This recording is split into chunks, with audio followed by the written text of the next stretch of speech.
Welcome to Big Vile Opinion. Moderators, with my permission, any negativity in the chat should be hidden from this channel. This channel is a negativity-free channel, drama-free channel, and we are here to push the message out. We will not be distracted. So with my permission, any negativity in the chat should be hidden from this channel. Welcome to Big Vile Opinion Platform. And I just really want people to know, I appreciate anybody that's helping me. I appreciate anybody that's helping me. A lot of people have been there for me. I just don't want people going back and forth, being mad at each other because one person did this for me and another person did that for me. That's what the devil wants. He wants to cause confusion. That's what these people want. They want to cause confusion. And confusion ain't gonna do nothing but keep me in here. But the real thing here. Yo, what it do? It's your boy Big Vile Opinion back with another live video. And today, as y'all can see the title, man, shout out to Dr. Umar, man. Shout out to Dr. Umar. Just speaking some thoughtful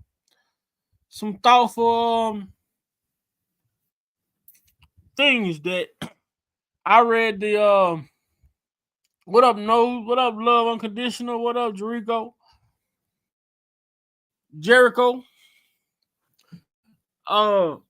When I read the article, the accusation that was put out against Jay-Z. I'm not here to speak, on Jay-Z behalf. I'm not here to speak what's true, what's false. I'm not here to speak none of that. What I'm gonna speak on is the shit that the common sense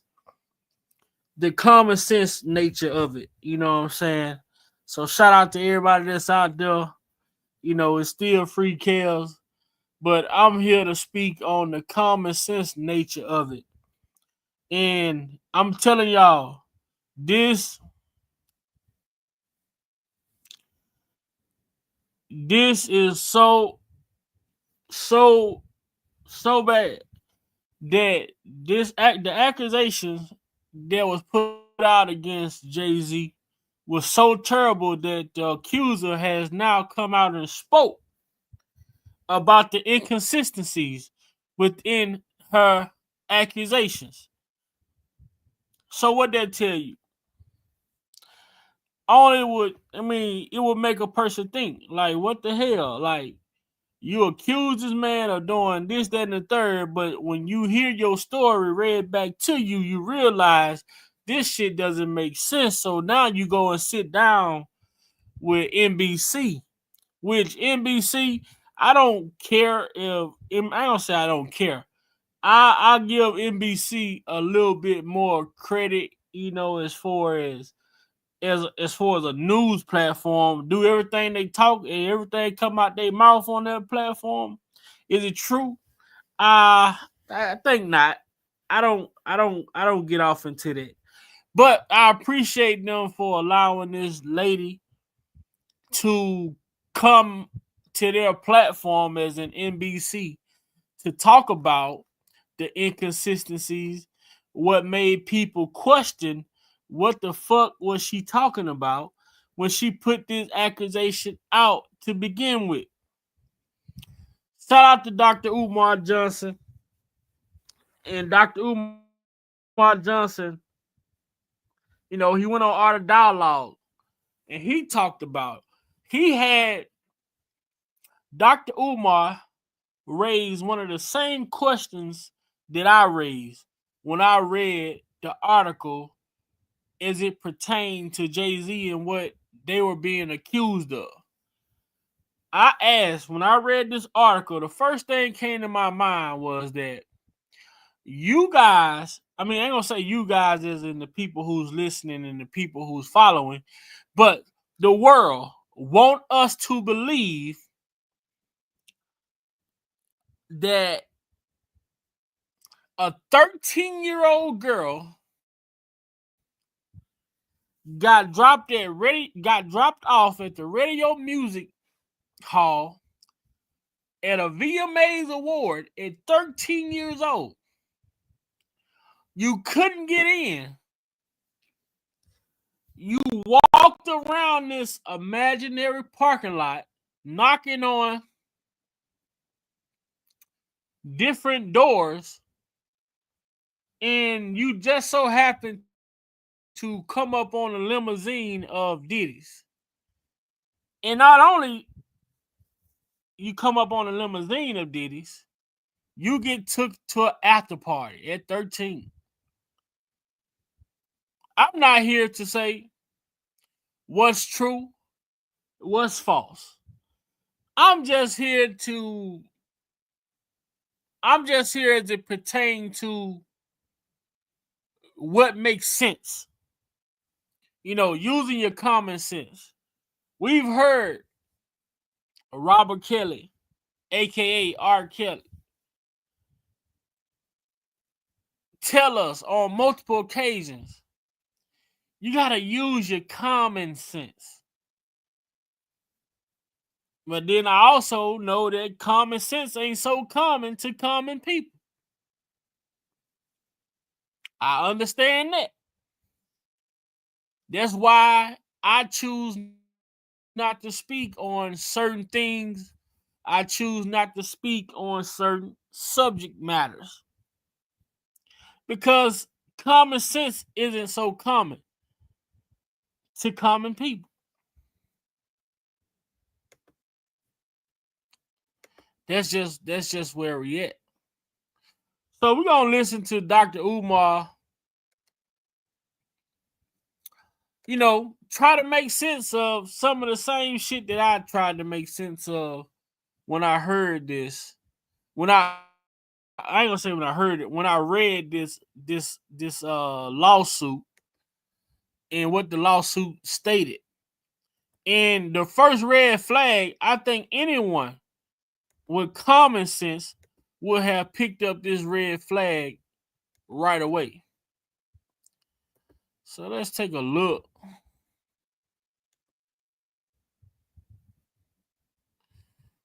at what Dr. Umar has to say.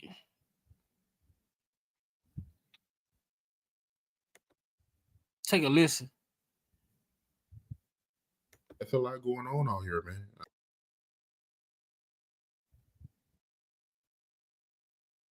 Hold on.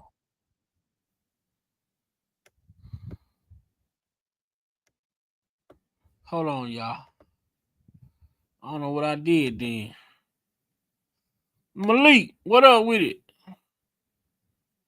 I most definitely was gonna hit you up, Malik, because we talked about this. We talked about this day coming a while back, Malik. We talked about this day possibly coming a while back. But I mean, some of this shit just don't make sense, and I'm able to say that. But let's take a listen. How you feel about Jay-Z and what he going through? When I look at the Jay-Z sex assault allegation, and I read completely the plaintiff's argument put forth by her attorney, Tony Busby. And right from the gate, Art, I had some very serious concerns about her narrative. First of all, and this doesn't speak to the legalities of the case, this doesn't speak to the moralities of the case, this doesn't speak to the political implications of the case. I'm stepping back from those three for a minute here, and I'm asking a very basic, simple, common sense question. And that is, how in the hell does a 13-year-old girl show up at Radio City Music Hall on September the 7th, 2000 for the Video Music Awards, let alone the after party? According to the complaint, the civil suit, she asked the friend who drove her there and dropped her off. Now, Art, I have a 13-year-old daughter. Help me understand how anybody's 13-year-old daughter has a friend who's driving who can pick them up without their parents' permission, drive them to Radio City Music Hall for the VMAs. That's the first thing. That's the psychologist in me. That's the So do y'all understand why what he just said? So you mean to tell me that a 13-year-old asked her friend to drive her to the Music City Hall and drop her off at the VMAs? Her parents, nobody questioned where this girl is, what's going on, what is she missing, who she left with. None of this.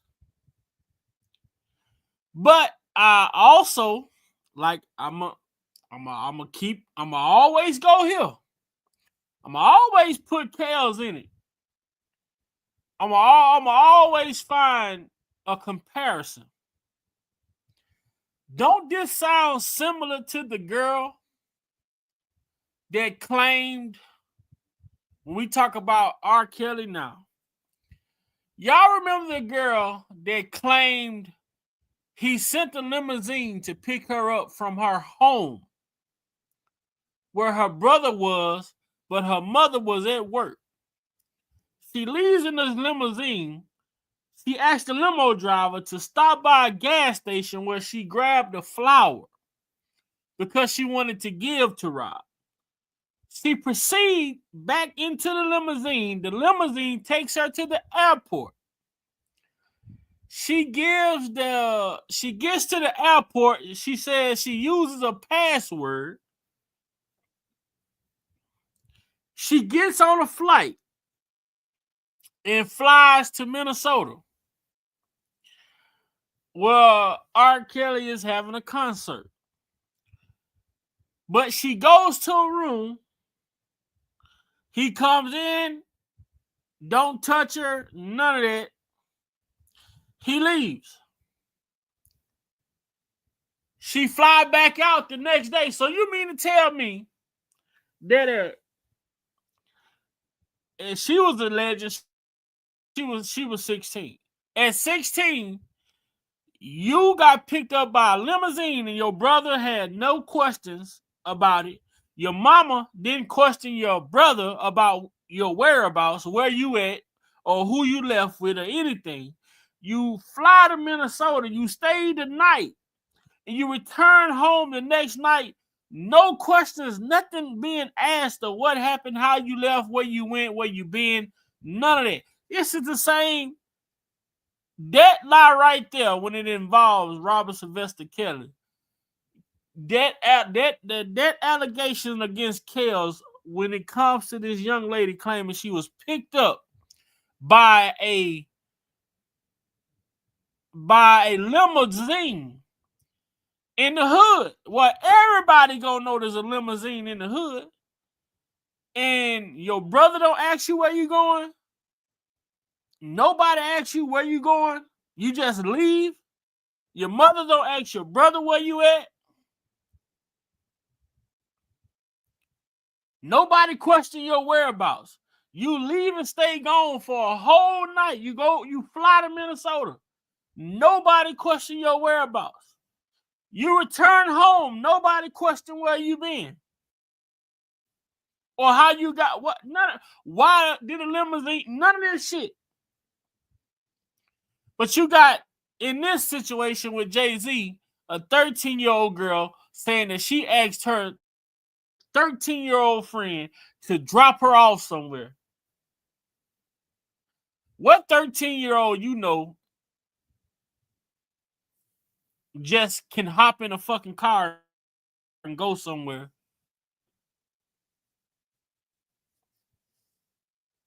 I'm just asking questions. This is the shit These are the things that we are hearing. And regardless if you like a person, regardless if you dislike a person, when you hear something like this,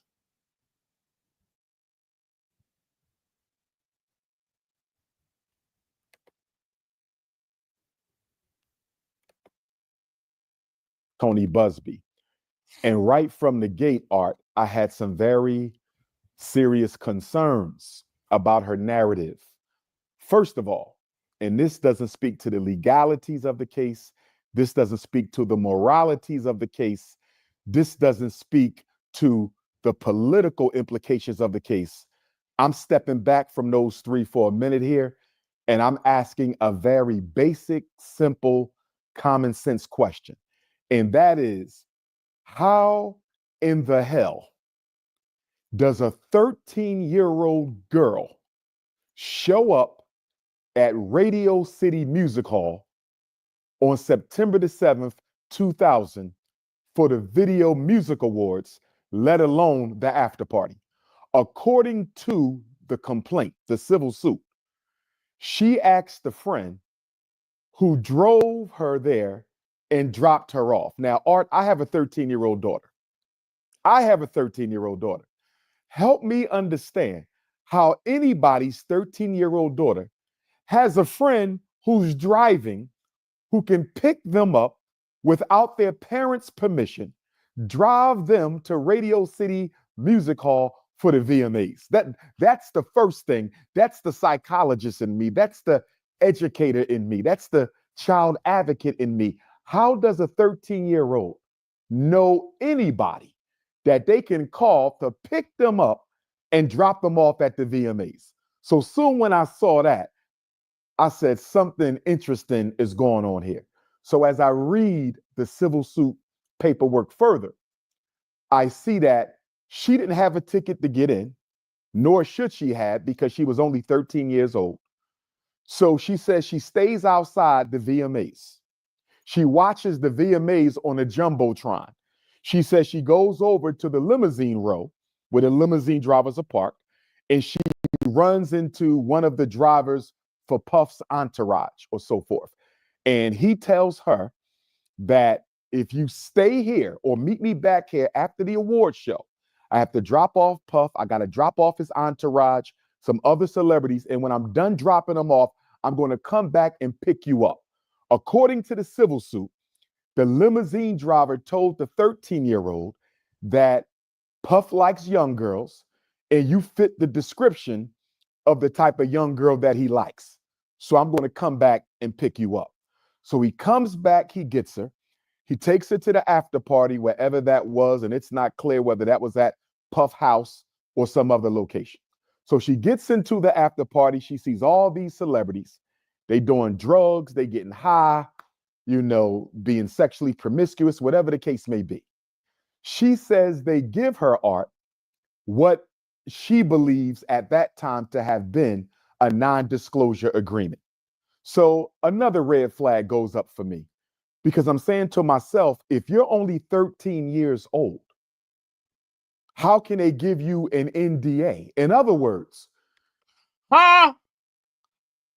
so she trying to say that she was smarter than everybody at the party.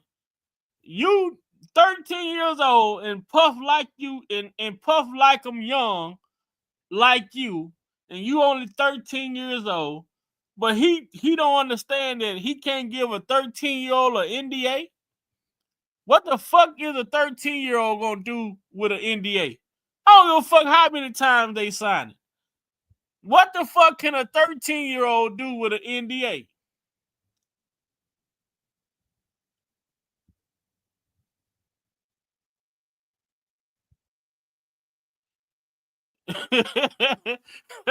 So this 13-year-old was smarter than all the grown motherfuckers in the goddamn party. How the fuck can a 13-year-old?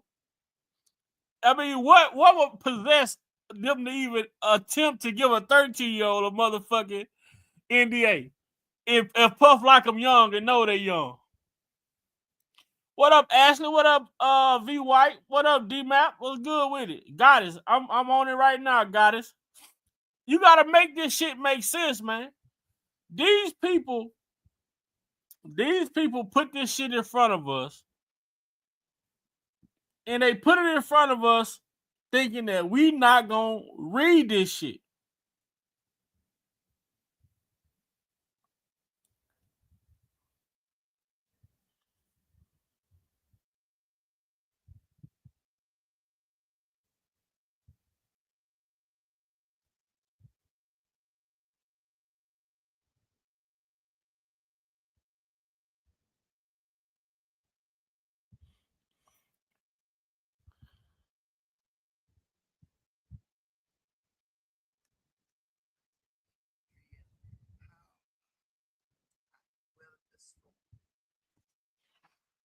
Man, now just listen to this shit, man. Let's go back.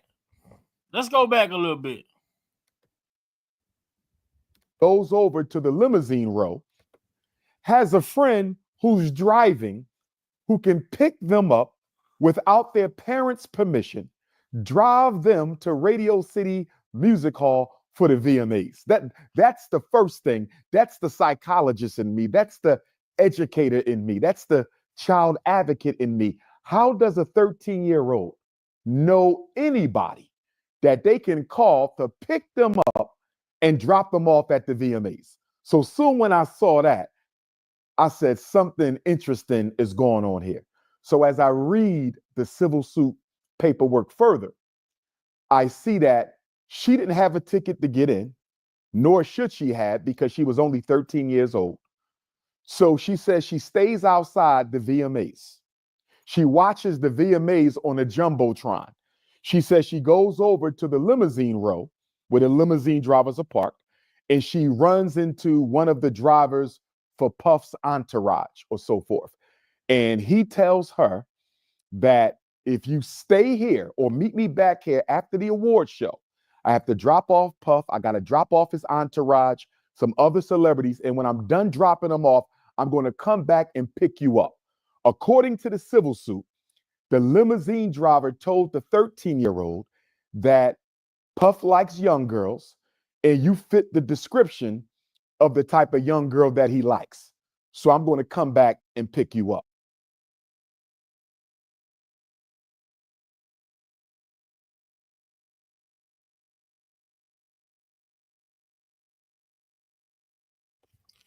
Doesn't this entourage sound familiar to y'all? Doesn't this entourage sound familiar to y'all? Put a hell yeah in the chat if you all agree. Doesn't this entourage sounds familiar to y'all? We done heard this type of entourage before.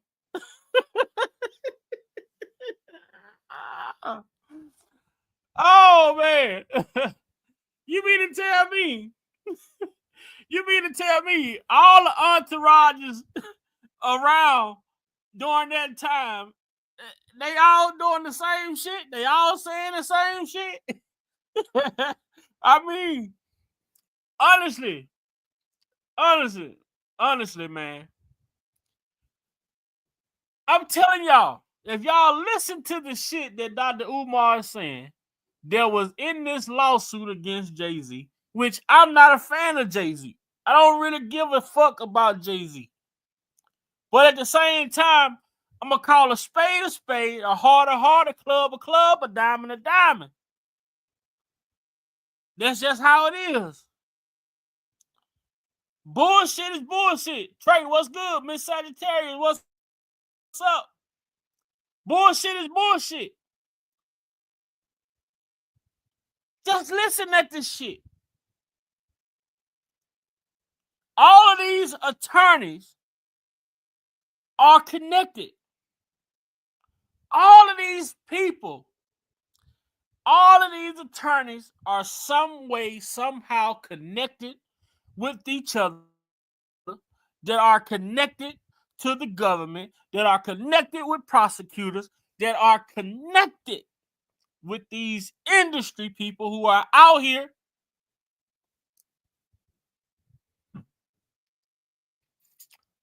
I'm telling y'all, I'm telling y'all, when Eddie Griffin said no black male entertainer successful, no successful black male entertainer will leave the industry clean. I have family members. When you speak about certain things, they got stuff to say.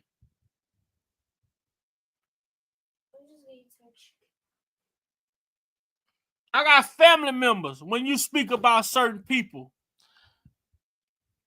you know, and there's no knock. There's no knock, right? There's no knock. There's no knock, right? me and my brother was having a conversation. And there's no knock to my brother because my brother know what I do. But also my brother, he's not into this side of the world like I am. What up, Uncle Muse? So I called my brother. I say, damn. I say, man, you don't think it's a coincidence? You don't think something fishy, man? They going out to Jay-Z now? I say, man, you mean to tell me that everybody in the everybody in the hip hop game now that's getting bought down, they all getting bought down the same way, the same accusations or whatever. I say it does. I mean, that don't raise a red flag. This is me talking to my brother. My brother say, well, with R. Kelly, I can't really say because he probably done that shit because of the accusation, because of the rumors, because of the rumors. Because my brother say because of the rumors that have been circulating around R. Kelly, he probably guilty. You know how many people in the community, and I'm gonna say, I hate to make it, I hate to separate it, but I'm gonna say it. You know how many people in the black community that use that same analogy? You know how many people in the black community that use that same analogy? They feel as though if the rumor has been circulating for so long, then it must be some truth behind it. Does that make it true? Does that make it right? Just because somebody put a rumor on you doesn't mean that it's true. And just because it's been circulating for years still doesn't make it true.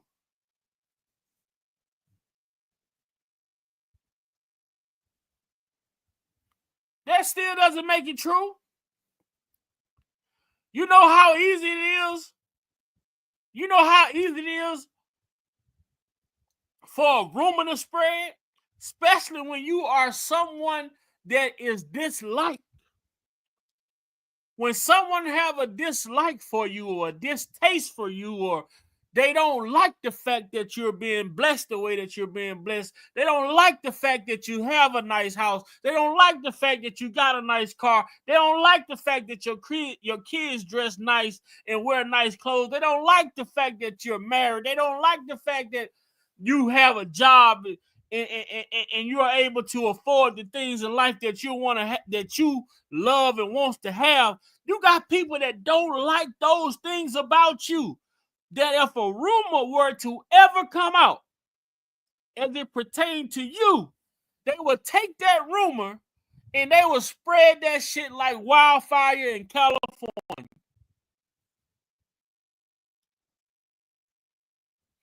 They would take, when people have a dislike for you, it doesn't matter what they hear. It doesn't matter if they validate the rumor. It doesn't matter to know if it's true or false. All they need to know is that there's a rumor going out about you and they are going to do their job to spread it.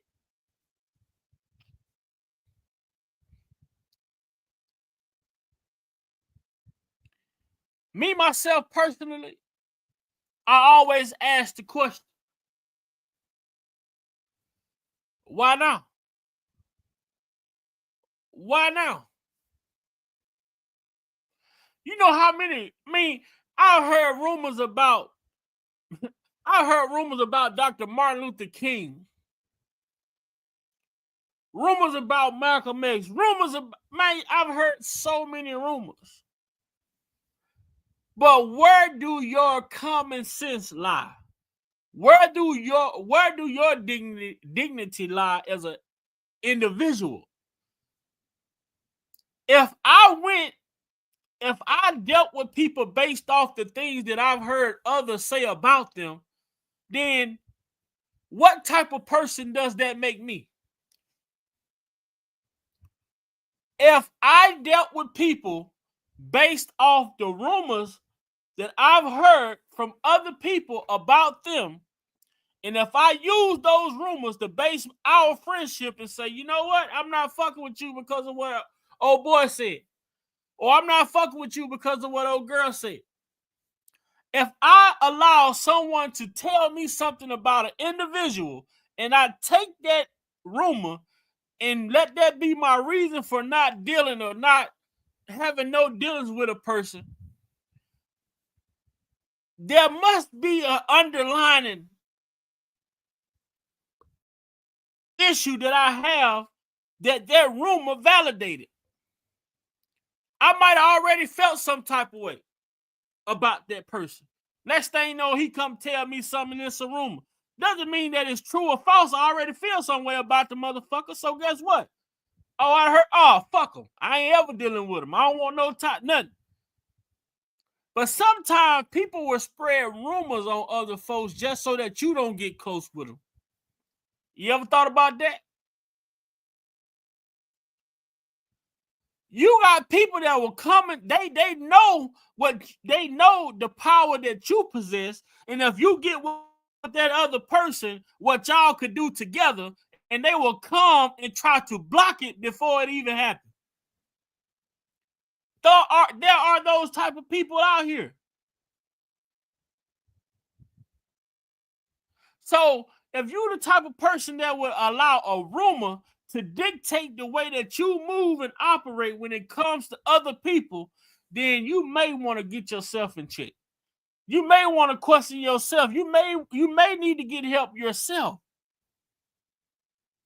Because sometimes people will put rumors out to prevent certain things from coming together.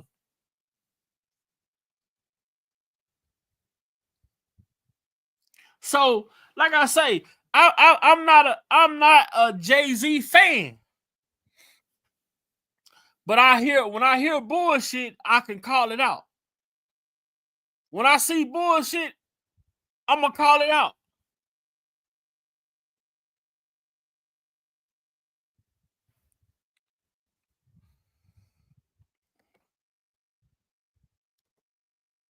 She didn't have a ticket to get in, nor should she have, because she was only 13 years old.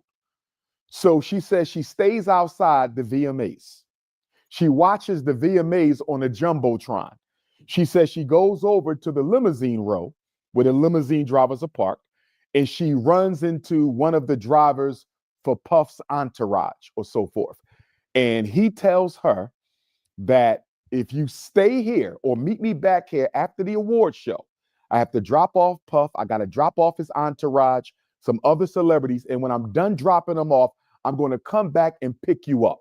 According to the civil suit, So you mean to tell me that this 13-year-old girl was just sitting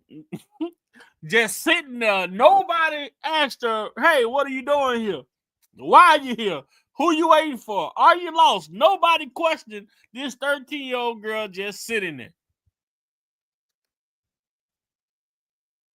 limousine driver told the 13-year-old that Puff likes young girls and you fit the description of the type of young girl that he likes.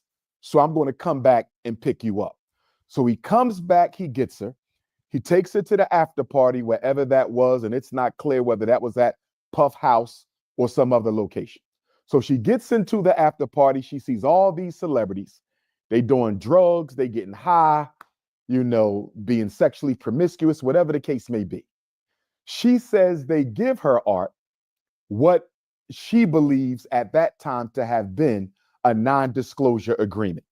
So another red flag goes up for me, because I'm saying to myself, if you're only 13 years old, how can they give you an NDA? In other words, did you misrepresent yourself as being older than what you really are? Because, Art, everybody knows a minor cannot sign consent for themselves. A minor cannot sign consent for themselves. So if someone in that party gave this 13-year-old child a non-disclosure agreement, that means they were under the assumption that you were an adult and you did not make it clear to them that you were only a child. You didn't make it clear to the limo driver that you were only a child. And also, going back to the limo driver, Art, if he tells you that Puffy is into young girls, you look young, you're the type of girl he would want, doesn't that kind of signal to you that if he's coming back to pick you up, he's not taking you to meet Puff for a music deal. He ain't taking you to meet Puff for an audition. He ain't taking you to meet Puff so you can sing cameo on one of his artist's upcoming songs. He's taking you to see Puff for some kind of sexual activity. He sized you up physically and said you the type of girls he likes.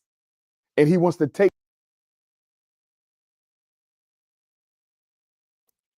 So my other question is to this.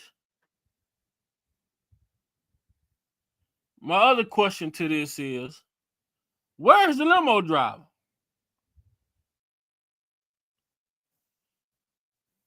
Is the limo driver dead? Is the limo driver not alive? Is the limo driver missing? Why is the limo driver not a part of this lawsuit? Will the limo driver ever be a part of this lawsuit? Because the limo driver, if you ask me, I'm just a person who's using my common sense.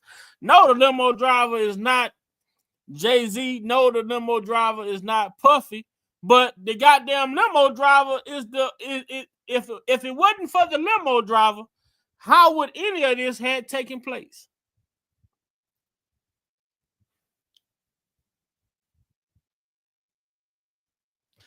So who is the friend?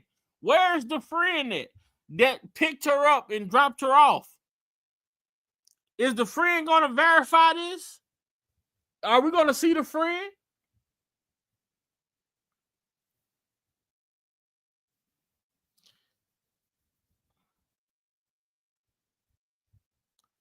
I mean, this is the shit. Like when I'm looking at this shit and I'm reading into it, these are the questions that I'm asking.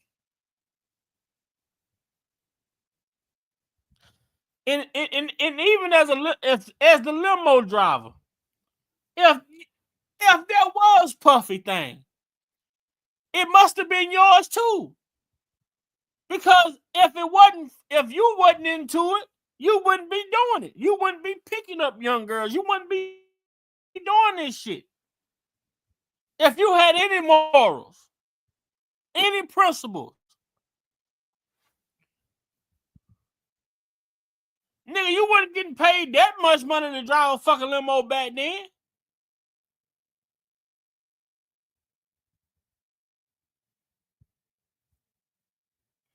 And I wouldn't be surprised. Shit, dude, at 13, dude, she know who Puffy was? Did the limo driver tell her he was Puffy? Who the fuck did she meet?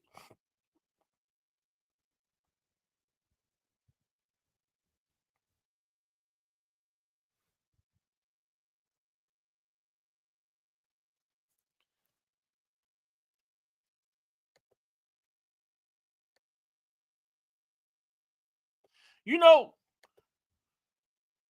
if you was to show a 13-year-old, if any one of these guys you see on this picture came across a 13-year-old and said they were Robert, would they be able to tell the difference?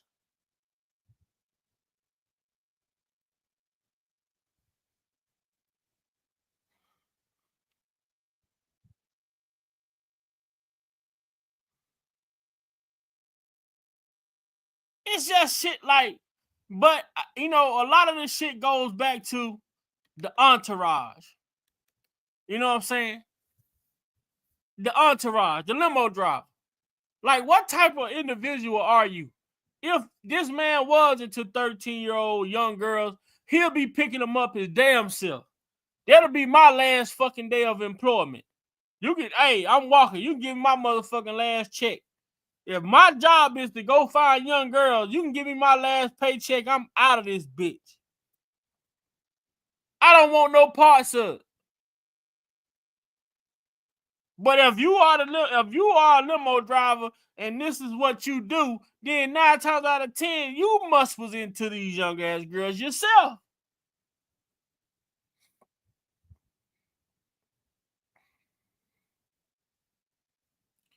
You had to be. Because ain't no grown man finna be out here picking up no young ass 13-year-old kid who to drop them off and serve them to somebody, and unless they are into the same type of shit. I'm just trying to say, I'm asking the questions, man. I'm asking a question. You think a motherfucker finna tell me, hey man, I like 30, man, when you see one pick him up, man, you got me fucked up. Matter of fact, I'm finna turn your ass in, bitch. This gonna be your last day free. You gone. How about that? I'm gonna be on every motherfucking news media outlet talking about your ass. Telling it. Yep, he did it. Yep, motherfucker asked me to pick up a motherfucking 13-year-old. Your ass going to jail. That's me. You better hope I don't beat your ass.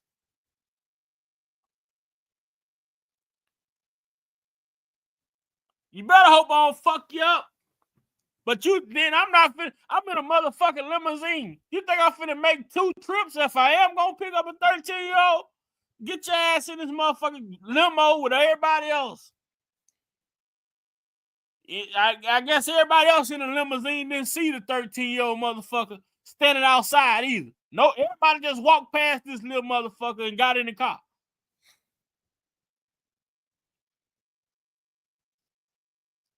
And she had the motherfucking nerve to stand her ass right there for however long it took him to go drop the first load off and come back. You got motherfucking time on your hand. I guess she had some motherfucking time on her hand. And she should have had her goddamn mom and daddy in the goddamn lawsuit, because how the fuck they ain't looking for her little ass?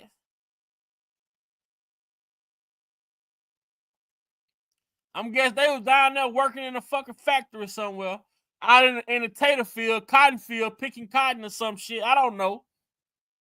What motherfucker, 13-year-old, your parents ain't looking for you, you just gone?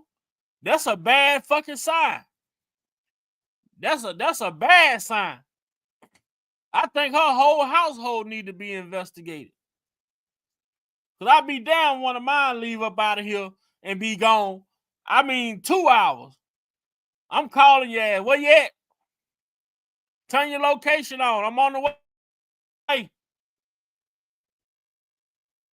You 13 years old and just left home and they don't give a fuck where you at? This ain't no motherfucking Home Alone. You left the house. Your parents at home. And your homegirl that dropped you off, yeah, she can get ready to get her ass. Hey, she gonna get it too. I'm finna go over there, knock on her motherfucking door. What the fuck you took my daughter to?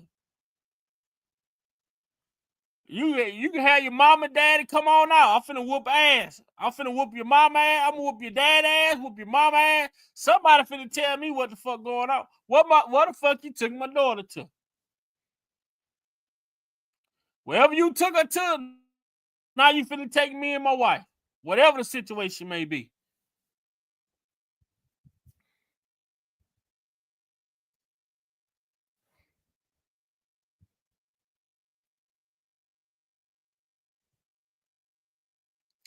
I mean, they act.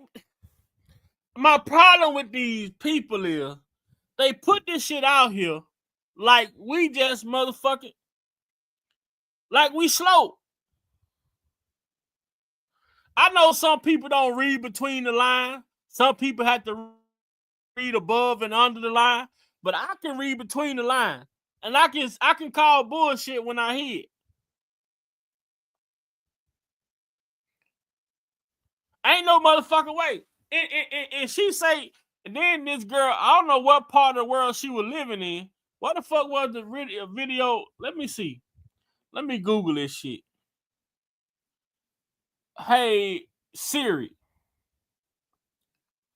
where was the Video Music Awards held in 2000?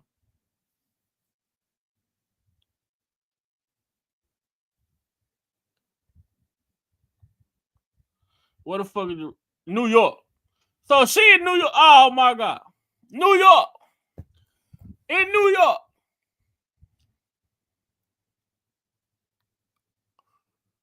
In New York. Man, this shit is a fucking joke, bro. But like we say, they gotta use. Now I'm gonna tell y'all now how all this shit ties back in. They gotta use New York as a venue. They gotta use like California. They got these same states. All of this shit is happening in the same states.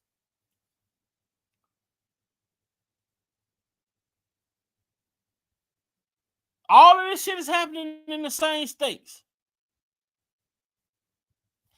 But that ain't the crazy part about it. Now, she was living in New York at this time when she got picked up.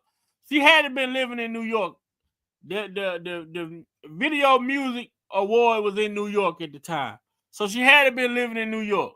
But this is my thing. Who the fuck moved from New York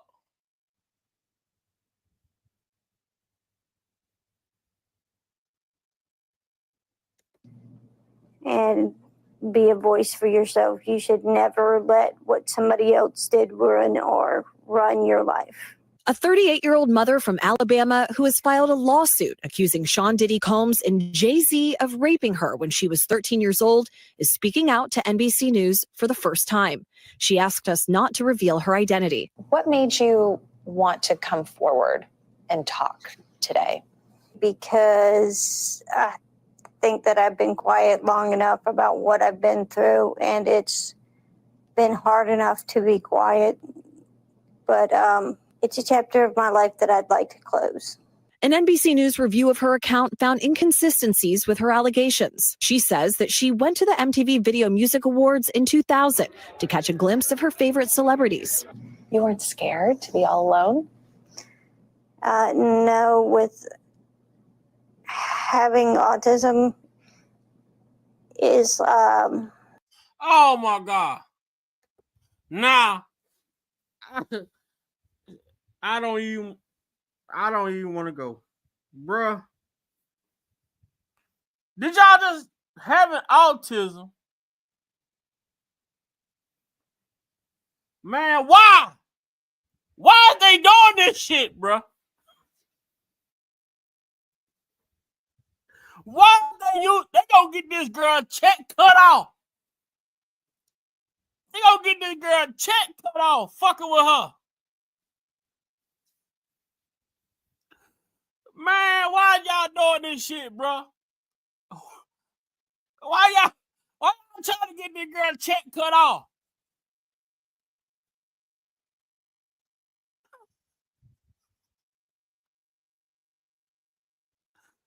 Man, I'm fucking done, bro.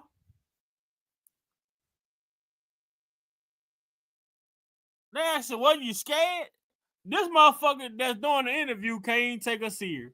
Bruh, I'm fucking done, bruh. Quiet long enough about what I've been through, and it's been hard enough to be quiet. But it's a chapter of my life that I'd like to close. An NBC News review of her account. Well, you seen her hands. She is Caucasian. Found inconsistencies with her allegations. She says that she went to the MTV Video Music Awards in 2000. Y'all know who she was classmates with? I guarantee you, her and the goddamn Regina Gold was classmates. The girl that came out and said that Aaliyah and R. Kelly was her mama and daddy. These two motherfuckers had to be classmates. They wore helmets all day. To catch a glimpse of her favorite celebrities. You weren't scared to be all alone? No, with having autism is like feeling like you live your life in a shatterproof juggle ball. The world's on fire. The fire is inside the ball with you, but there's no way for you.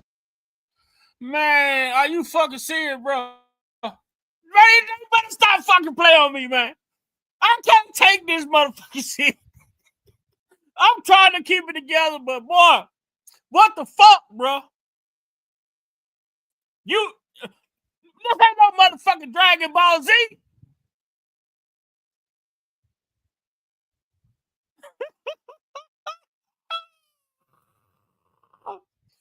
Motherfucker.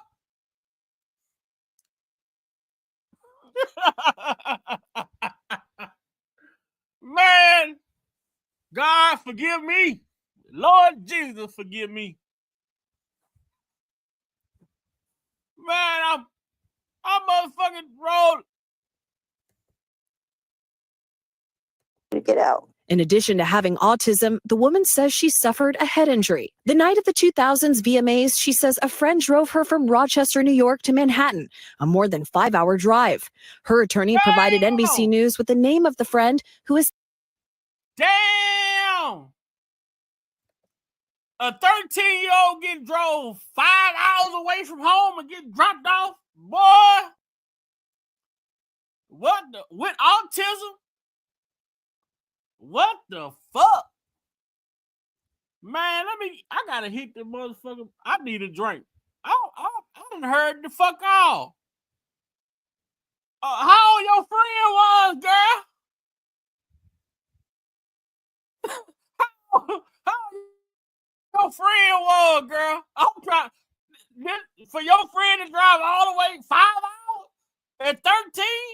Boy, your motherfucking friend a bad motherfucker. She must got her CDLs by now. I know that. She gotta have 5 hours. Man, are you serious? Bruh, 5 hours, bruh.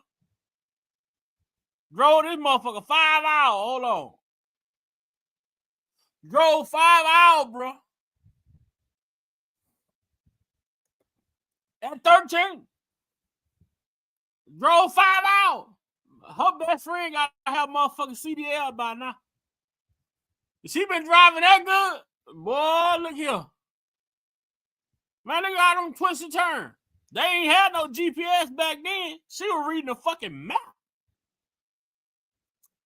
Boy, look here.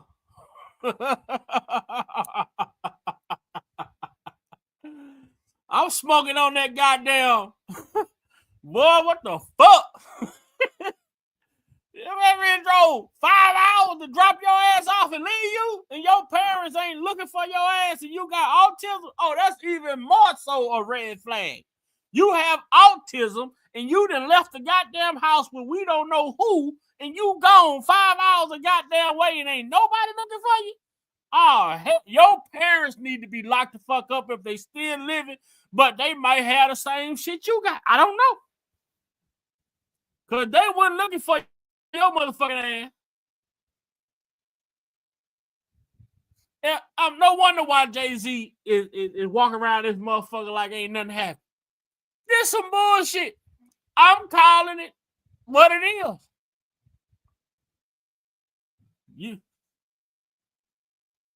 You done sat your ass up here and drove 5 hours to get dropped off, and you ain't even guaranteed, you ain't got a fucking ticket. Make that make sense. Your best friend, if she's still living, she need her ass locked up. You should have put a goddamn lawsuit on her. That's who you should have been suing, your best friend, for dropping your little ass off somewhere and leaving you. That's who the motherfucking problem is.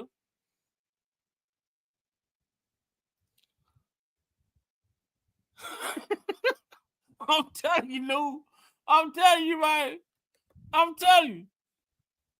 You drove this automatic. I mean, not automatic. I mean, this girl. You done drove this autism girl 5 hours and dropped her ass off and just left her with no ticket to get in.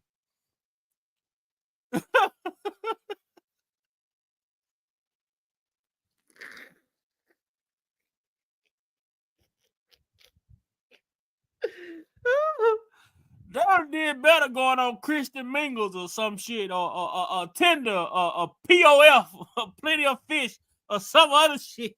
Boy, look here. I see why Gloria already didn't pick this shit up. Gloria said, no, they're right there too spicy for me.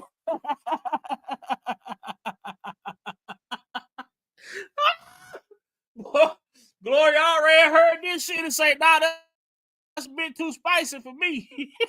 I'm gonna have to pass it. Gloria already say I'm gonna have to pass on this one.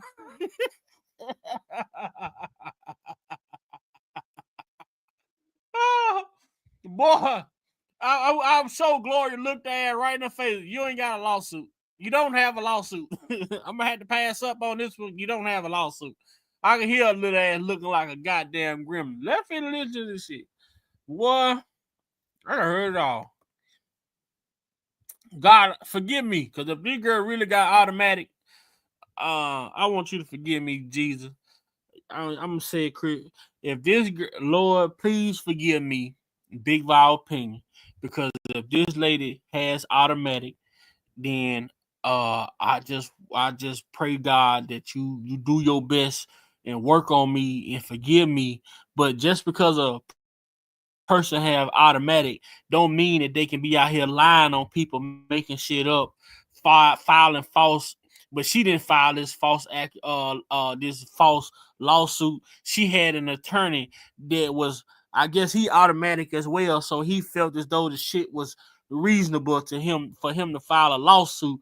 And you hear how they trying to downplay the reason why she talking and doing the shit that she doing, because they say she didn't had a head injury.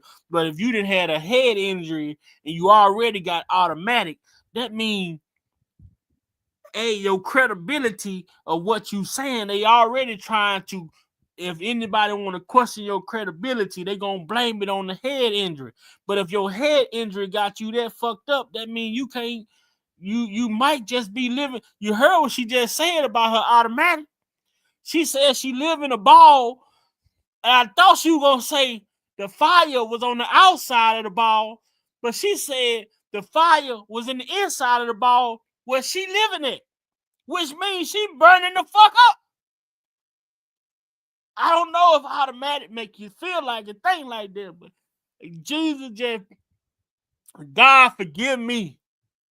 Lord, just forgive me, because this girl says she has automatic and she had a brain injury, and when she just describe how she feel, she said she feel like she living in a ball, a glass ball.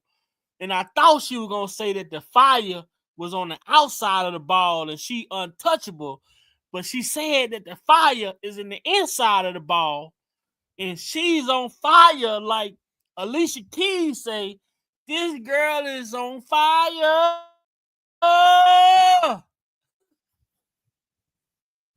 This girl is on fire.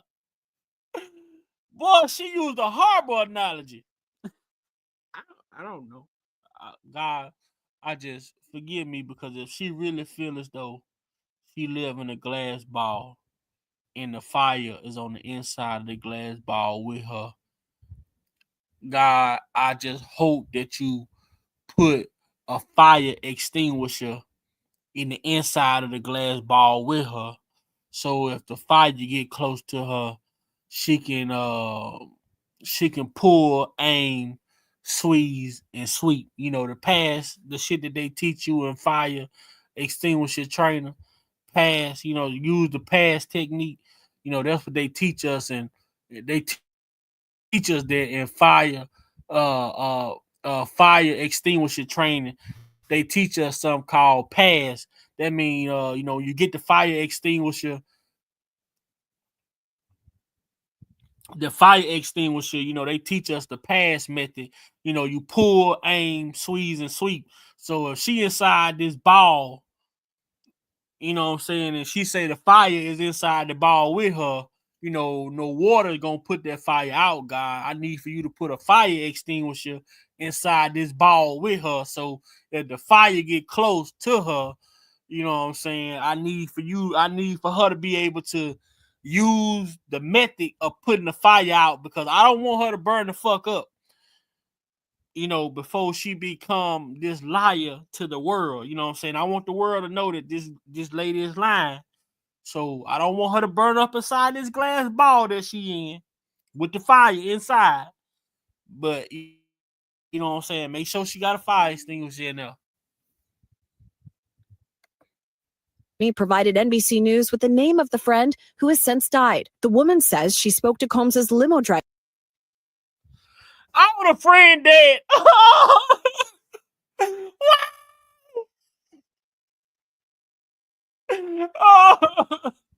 the friend dead. The friend died. The friend died.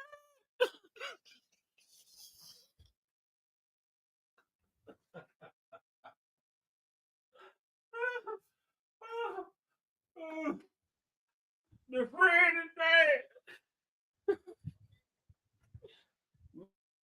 Man, I'm fucking done, boy. Look at him. I'm done. The friend is dead. The friend dead, y'all. So y'all ain't got y'all ain't gotta worry about hearing from friend. Friend is dead. So there you have it.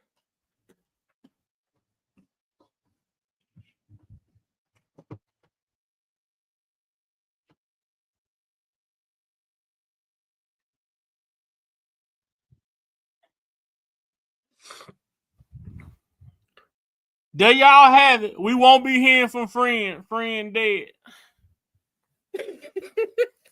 Friend is dead. So we'll never be able to verify how did friend drive her all the way from Rochester to New York. Well, I'm done. Friend dead. Friend dead in a motherfucker. Hey, y'all remember that scene? Y'all remember that scene on Harlem Nights when Quick made the motherfucker run into the back of the car, and Arsenio Hall, he ended up shooting Junior, and then he stopped. He said, check his pulse, check his pulse, check his pulse. He say, Junior dead. Junior dead, motherfucker. God forgive me. God forgive me, man. God forgive me, y'all. God, okay, quit. I'm gonna you quit. Quit.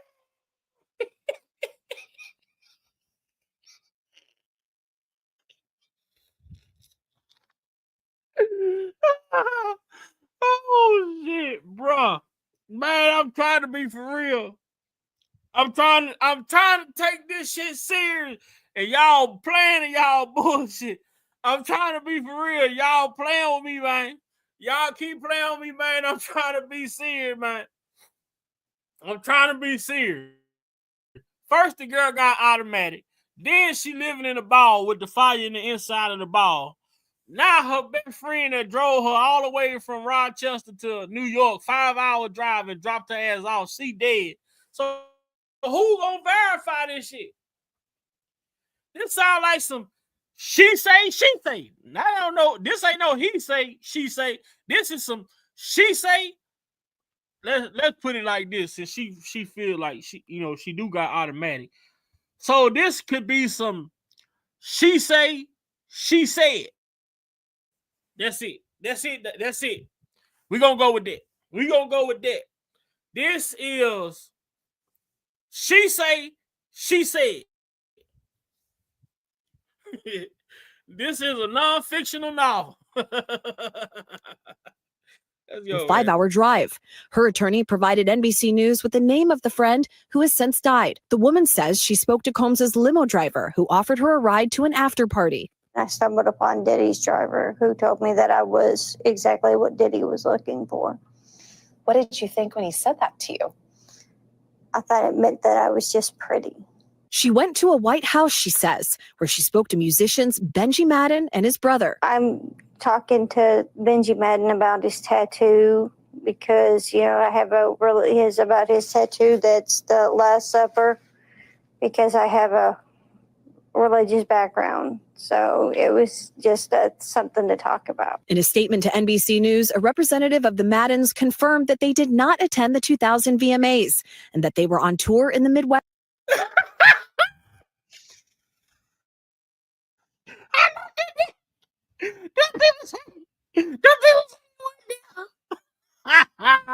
Them people say they wasn't there. Girl, them people wasn't there. Girl, I know you ain't lying. Like, girl, them people say they wasn't even there. Them people say how you saw they tattoo and they wasn't even there.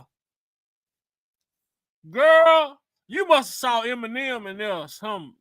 I know who you saw. It wasn't the Madden brothers. You saw Slim Shady and you saw Eminem. That's who you saw. Literally. You saw Slim Shady and Eminem. Nah, you probably saw Kid Rock. I know who she saw. She saw Kid Rock and Tim McGraw. That's who she saw. She just got the names mixed up. It was Kid Rock and Tim McGraw. That's who she saw. Yeah, them the white boys she saw that was there. She just got the name mixed up. I think that's what it is. I think she just got the name mixed up. I think it was Tim McGraw and Kid Rock. That's who was at the party. Yeah. Yeah, I think that's who's at the party. Man, look here. Puffy better not sue this girl. Diddy better not sue this girl. They gonna take her Social Security, her disability check. And once they take her disability check, it gonna be over with, bro. Shit gonna be dead, man. Man, let her make it. Stall out, man. It sounds like this girl had a dream, but she ain't Martin Luther King.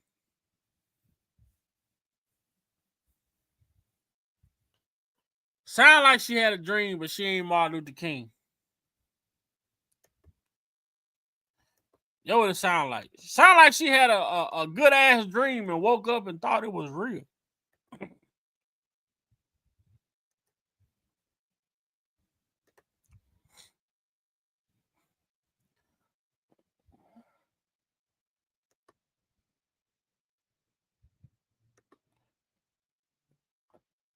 In a statement to NBC News, a representative of the Maddens confirmed that they did not attend the 2000 VMAs and that they were on tour in the Midwest at the time. At the after party, she says she had a drink that made her feel woozy. Then she says Combs and Carter took turns raping her while a female celebrity watched. JC comes in and rapes me. He at that point I was fighting, trying to get away from him. And he put his hand over my mouth and told me to stop it, cut the After the alleged rape, she says she ran to a gas station where she called her father, who picked her up and drove her home. We rode home in silence. He didn't ask me what happened. He didn't ask me. Lawsuit accusing Sean Diddy Combs. What the fuck? Your daddy drove 5 hours to come pick your ass up and didn't ask you how the fuck did you get to Timbuktu? You got to a gas station, called home, and told your daddy, come get you. And your daddy drove 5 the fuck hours to come pick your ass up and then ask you, what the fuck are you doing out here? How the fuck did you get here? Ain't no riding home in silence. What the fuck? Bruh.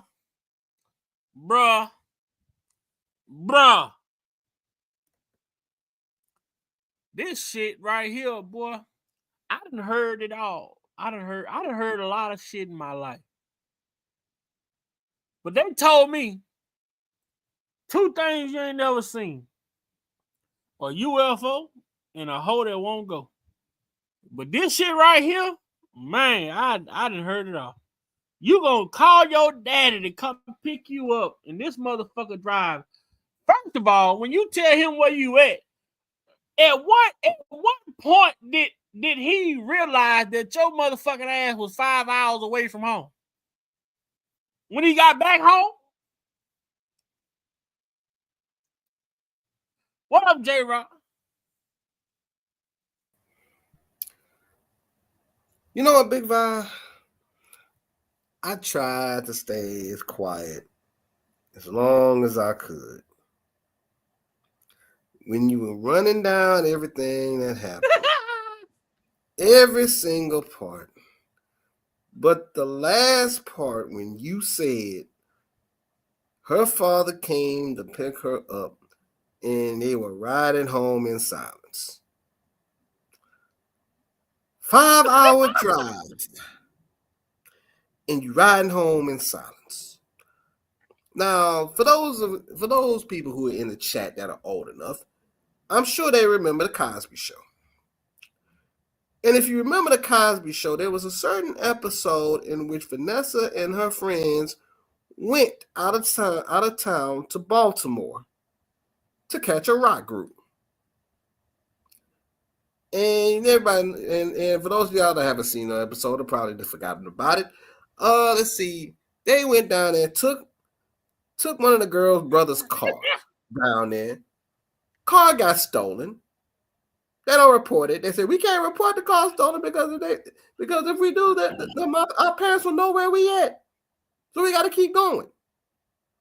So then you keep going. Then you finally make it down to your destination. Then you get stiff for your tickets. Then you get stiff for the money. And then when the parents find out, they got to go down there to get you. And you saw how heated Claire and Bill were. So think about that as you think about the story that this girl put out and said that you ride on for 5 hours in silence. There's no way. The only thing that's going to be silent in that car is you, because your father ain't going to want to hear your mouth by the time he see you to the time to get home. And even when you get home, he's still going to be on your ass. And oh my God, when your mama get a hold to you, that's a whole other situation. So when she called home and say, Dad, I'm at Quick Trip and I'm stranded. What point did her dad realize that this motherfucker was 5 hours away from home? If she say she called, hold on, let's listen. If she called and say she at a gas station and her daddy came and got her, that means she must have lived around the fucking corner. And Jay-Z of raping her when she was.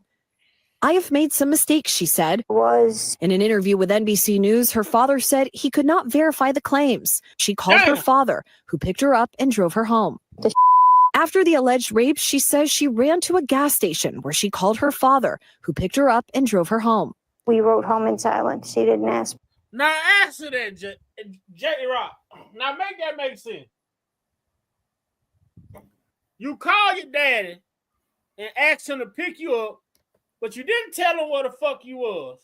How he knew where you was at to come get you anyway? Anywhere. There is no way in hell you gonna tell me. Call me up. Tell me that you calling me from a gas station. You say, well, what gas station you at? Dad, I'm not in town. Where are you? I'm in New York. New York? The hell you doing in New York? How you get to New York? That would be the next question. Number one, what the hell you doing in New York? Number two, how the hell did you get down there to begin with? And number three, who took you? Well, she dead. Those three questions would be immediately coming out of any concerned parent's mouth. And then, once you find out who did it, you go down there. Well, I don't know how angry would you be if you got to go down to New York first or find a person that took you down there first to begin with.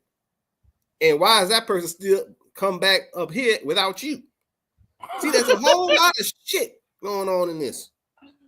Man. But listen what the daddy say when they reached out to the daddy about this shit, bro. Hold on. It gets worse. What happened? He didn't ask me what I did or where I was. In an interview with NBC News, her father said he could not verify the claims. Quote, I felt like I would remember that, and I don't. I have a lot going on, but I mean, that's something that would definitely stick in my mind, he said.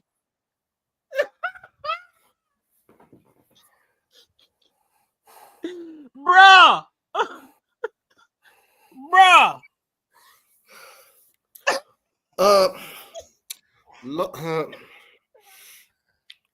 What?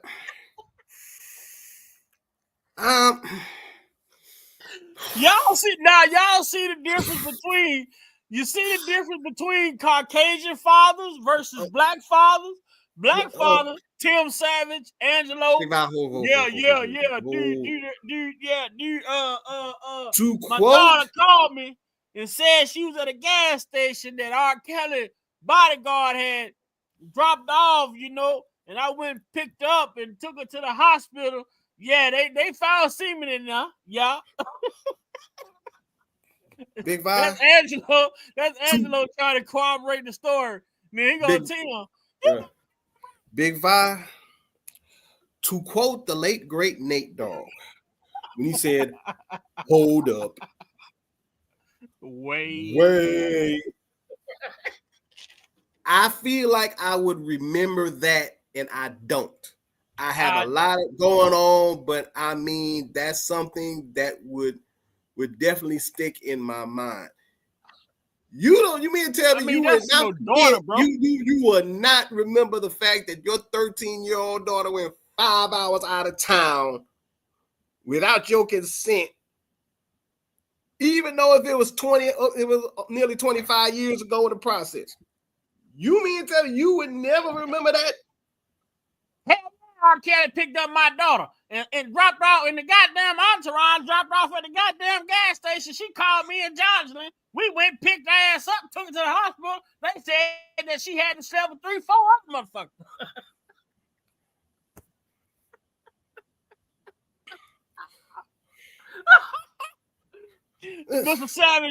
Mr. Savage, we need more proof. What more proof do you motherfucking need? I told y'all I picked the ass up.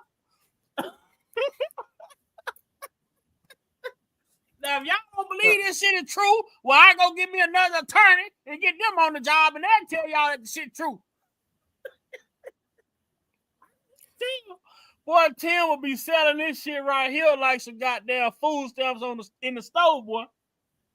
Boy, Tim will be selling this goddamn narrative like the best new thing smoking, boy. Ain't no way. If that was Tim and the news people reached out to Tim, shit, he'll have his own segment, boy. Yeah, along with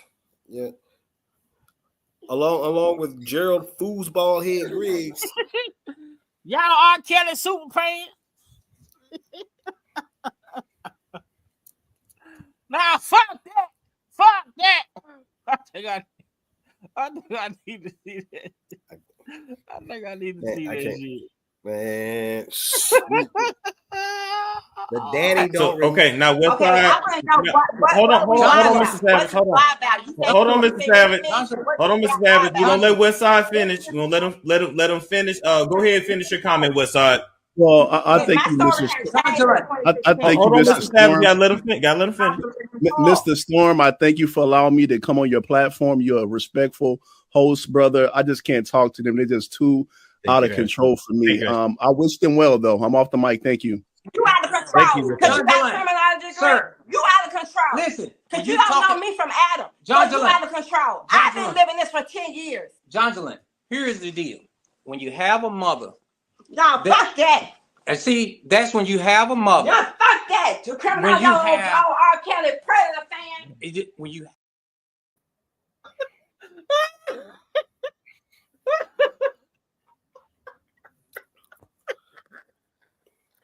Nah, fuck that. Boy, that damn. That shit never get over. Boy, them two right there. Boy, Miss Two. Boy, Miss Two drink minimum off the chain, ain't she? Yeah.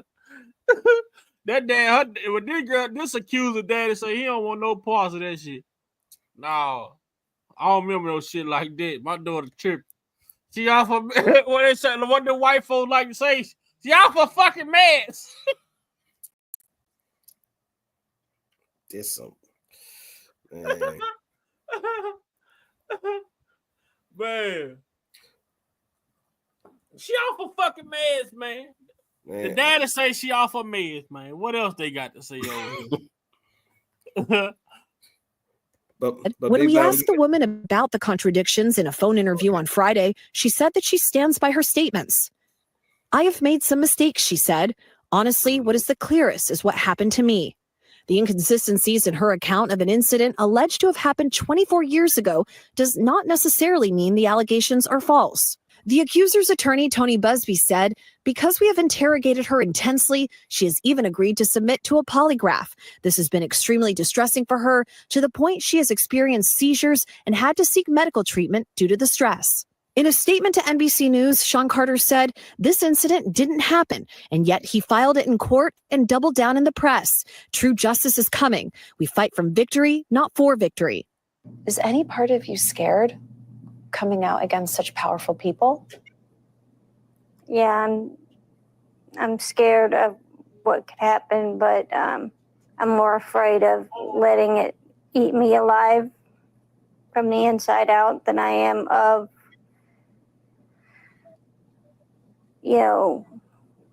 being chastised by their fans.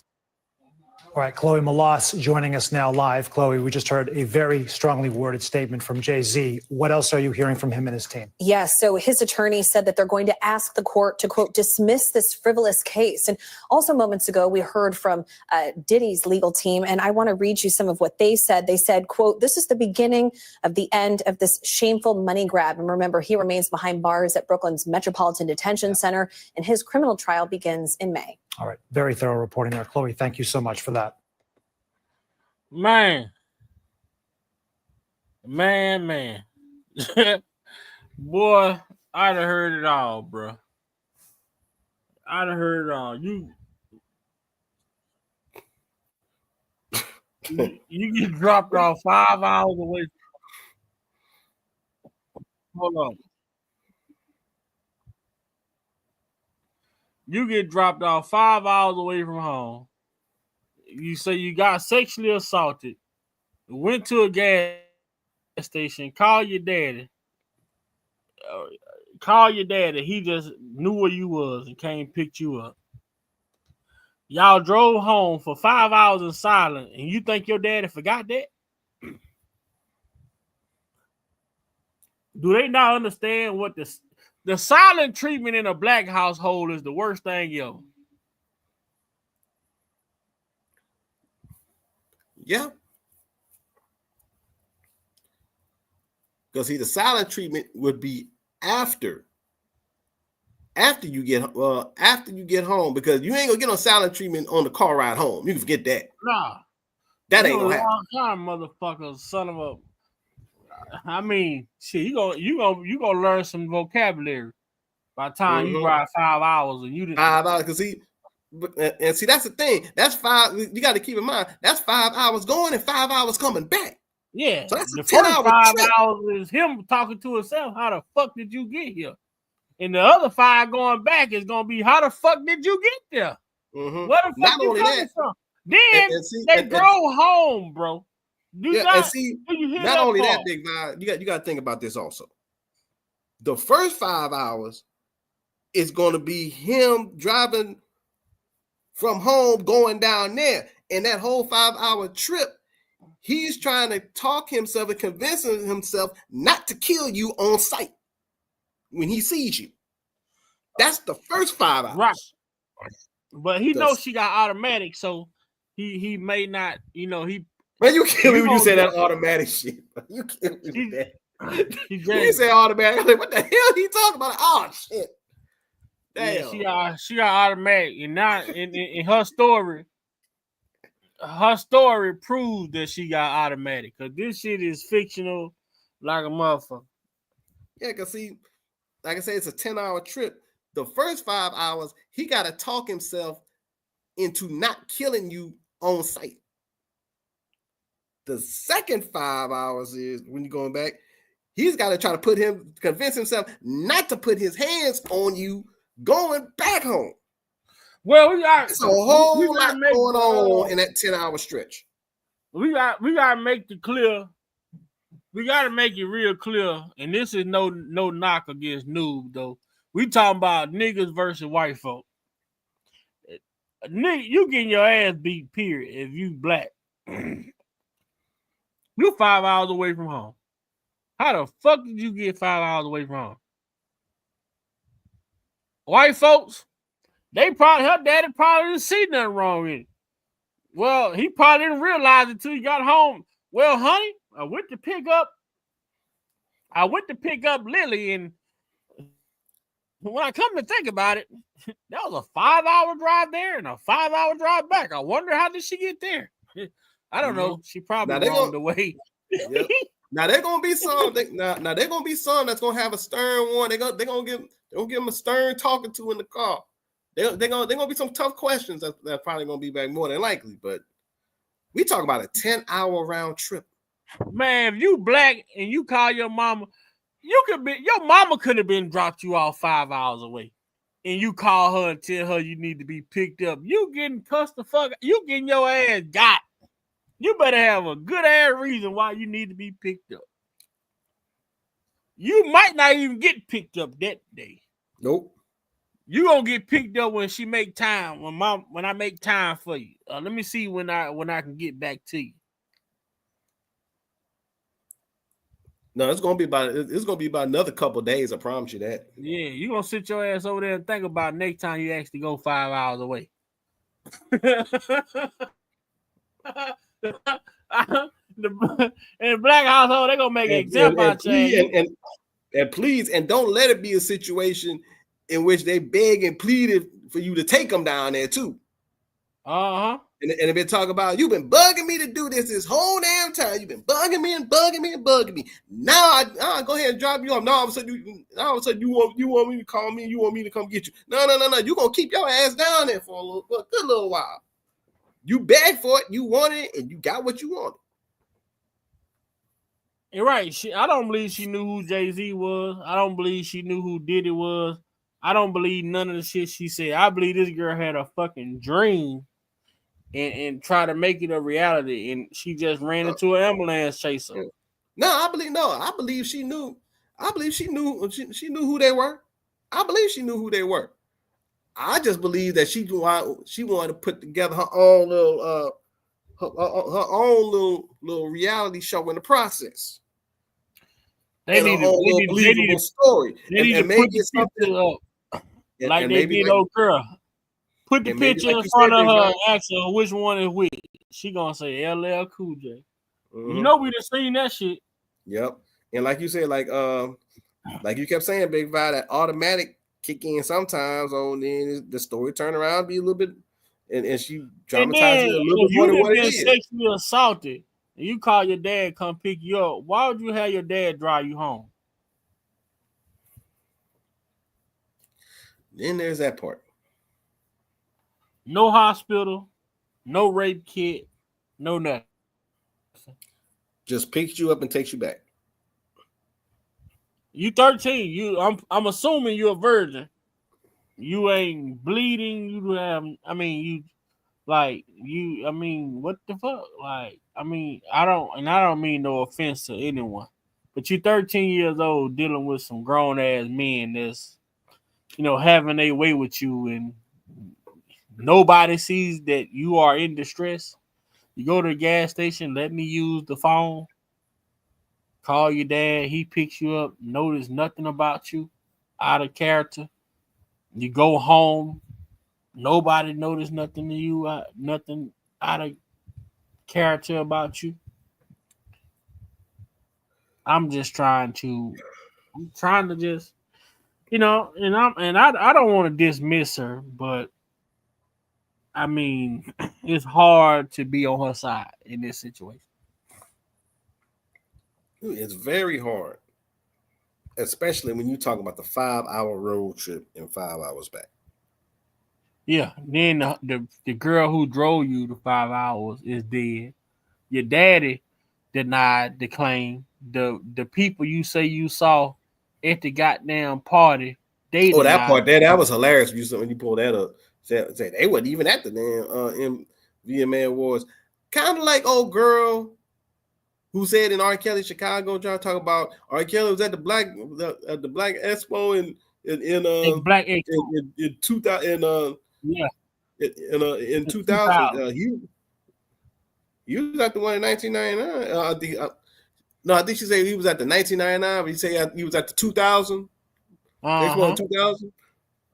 That goes back to the girl, right? That, like I said earlier, it goes back to the girl who claimed the limousine picked her up from her house and took her to the gas station, and she bought a rose to get her R. Kelly. She got to the airport. She gave him a password.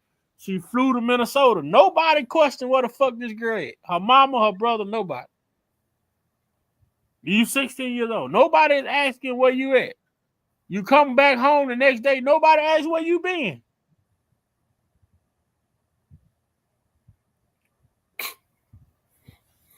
What the fuck? The parents need to be locked up? That what it sound like to me. Mm-hmm. My question is, why didn't her brother testify? Because after all, she said her brother knew where she was going, right? Where was her brother? I guess she bought him some from the gas station too. Yes, so.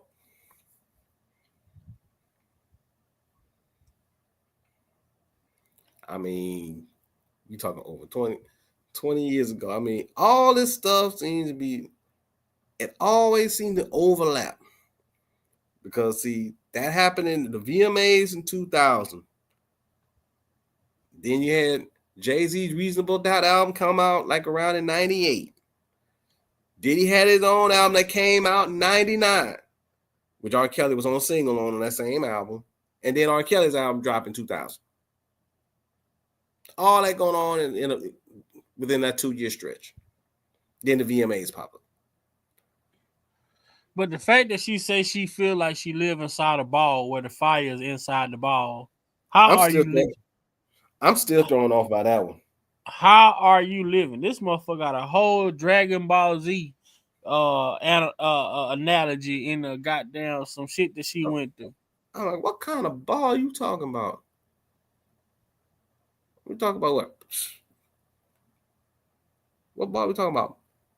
We ain't talking football. We ain't talking about basketball. We ain't talking about baseball. We ain't talking about like the ball from Cinderella, the player's ball. What ball is you talking about?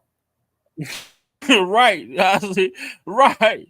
News say the awards ended at 11 p.m. We looking at 1 a.m. before she made the call to her dad allegedly. Right. Then by the time her dad, Now remember this. It's 6 in the morning. Now remember, noobs, this we are talking about supposedly an after party for the awards show.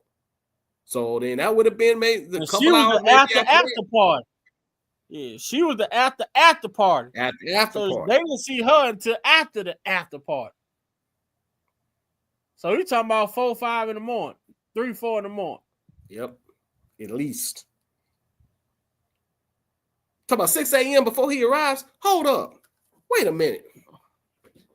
You going to the after party, hang out with Jay. How did she get access to a phone and he arrived at 6 a.m.? No, she say she went to the gas station. The gas station was 24 hours. She must have went to 7-Eleven. They gave her a free Slurpee while she wait. Yeah, but I ain't tripping about the phone call. I'm pretty sure she could have got the phone call from the gas station. I'm just tripping about the fact that how quick it was that she got to a phone so fast that he come down there. He makes it down there at 6 o'clock in the morning. But news is just alleging it. Yeah, I'm just saying. Alleged. If it falls in the timeline like news says it though. No, because remember she said that the guy, he said the awards ended at 11. The guy told her when he picked her up, she was the after party. So they went to the after party probably about 2 hours or so. Then after the after party, then when she ran into them guys was after the after party. So that means she was at the after party. Nobody noticed that she was 13 the whole time she was there. And then after everybody left is when all the other shit took place. So now you're looking at about, I would say you're looking at about 1 or 2 o'clock in the morning when all this other shit taking place that she alleging. And then she leaves there like 1 or 2 o'clock in the morning and she goes to the gas station and calls her dad. And he just so happened to be up at that time in the morning. Like, what up? He's alert. Hey, how's it going? Oh, I didn't know you were out. I thought you were in your room. Well, I'm on my way. You just wait right there. Black parents, however the fuck you got there, you better find your motherfucking way back because you wasn't supposed to be out anyway.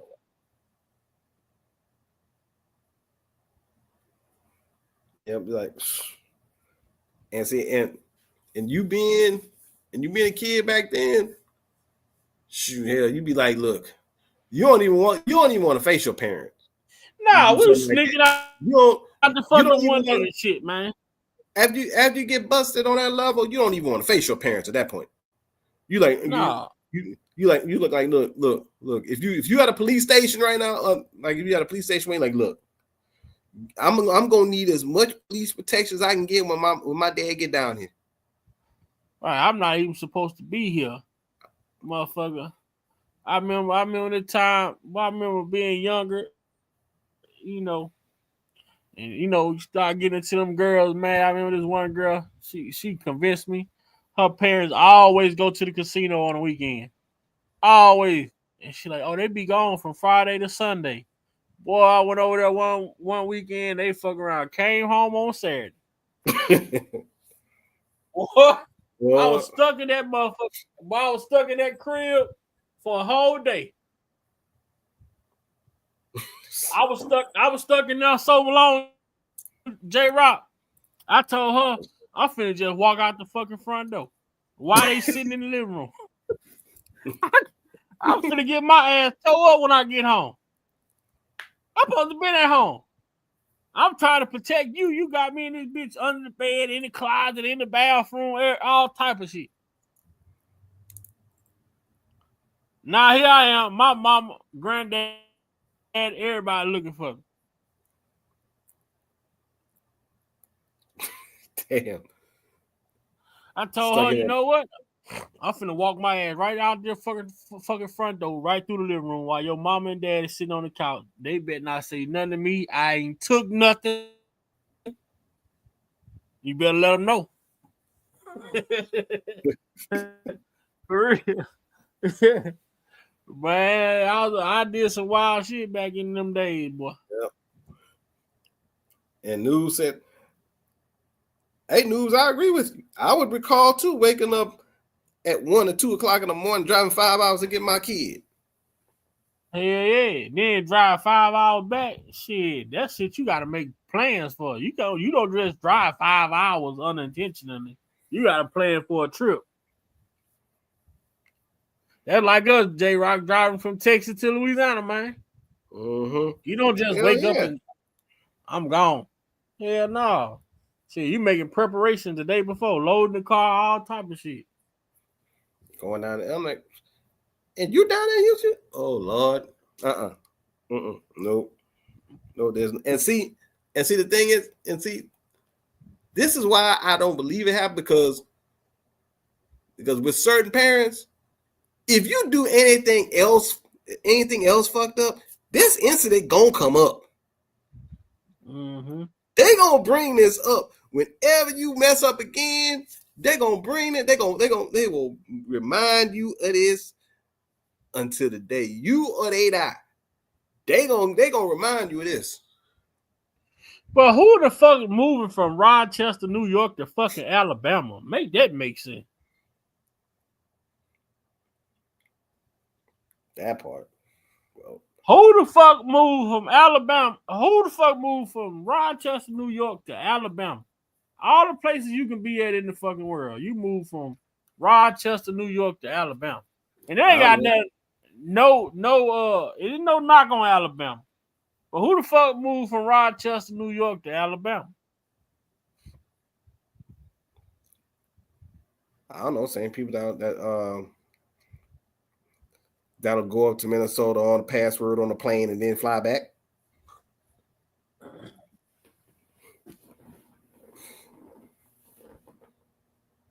Maybe right, that. Regina. Same shit would have happened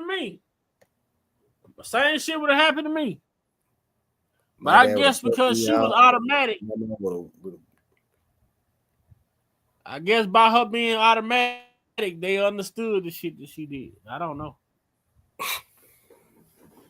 There's no way. No way. Y'all heard the shit, man. I just had to present it to y'all.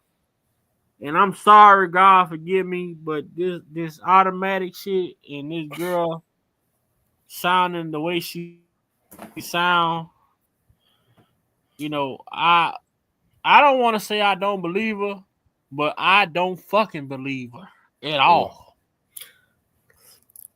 Yeah, and you brought up the point also about the chick. Look, you might be right.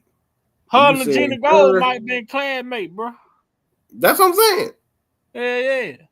I wouldn't be surprised if she know Jaguar Wright either. Jaguar Wright riding around this bitch with a bus loader of special educated motherfuckers making up these stories. Man, Jaguar Wright, this sound like some shit you got your hands in, Jaguar Wright. You running a fucking Special Olympic out here. And as we know, she got a long-standing beef with Jay-Z. Uh-huh. Jaguar Wright out here running a Special Olympic of motherfucking lawsuits. I'll tell you what tripped me out. What tripped me out was how quickly Gayle King and company really gave Jay-Z a lot of grace as opposed to other individuals who wouldn't give other people the same benefit of the doubt. Everybody get grace, but Kale. But you see why they get grace though. When you give Jay-Z grace if a motherfucking daddy say she lying? At this point, yeah.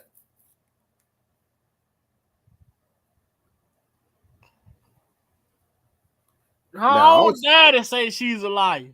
The brothers, the Madden brothers say she lying. The motherfucker that drove her 5 hours away with no car, dead, living rent free right now.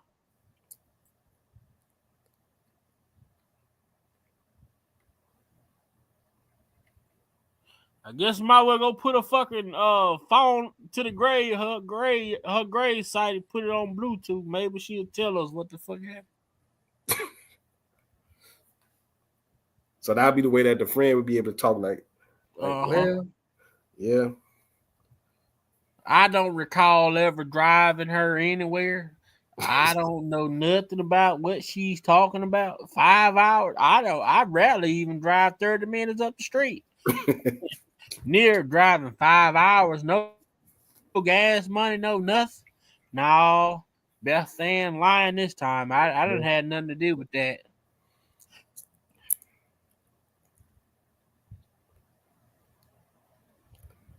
And that's another thing. How old was your friend that she could drive you 5 hours?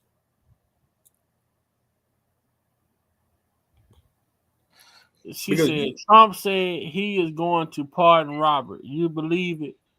Man,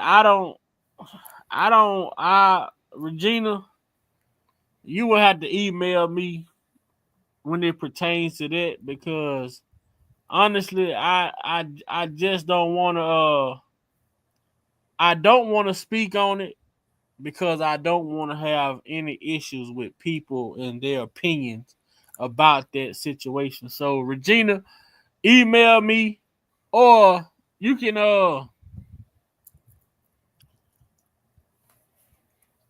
just email me. My phone died. So Regina, you can email me or whatnot, and I can share with you. But I advise you, when you see stuff like that, to make sure you read it for yourself, and you read it thoroughly throughout, from top to bottom. I don't want to get people hopes up about anything, So I'm not going to speak about that situation here. Like, I'm not going to speak about it publicly. But yeah.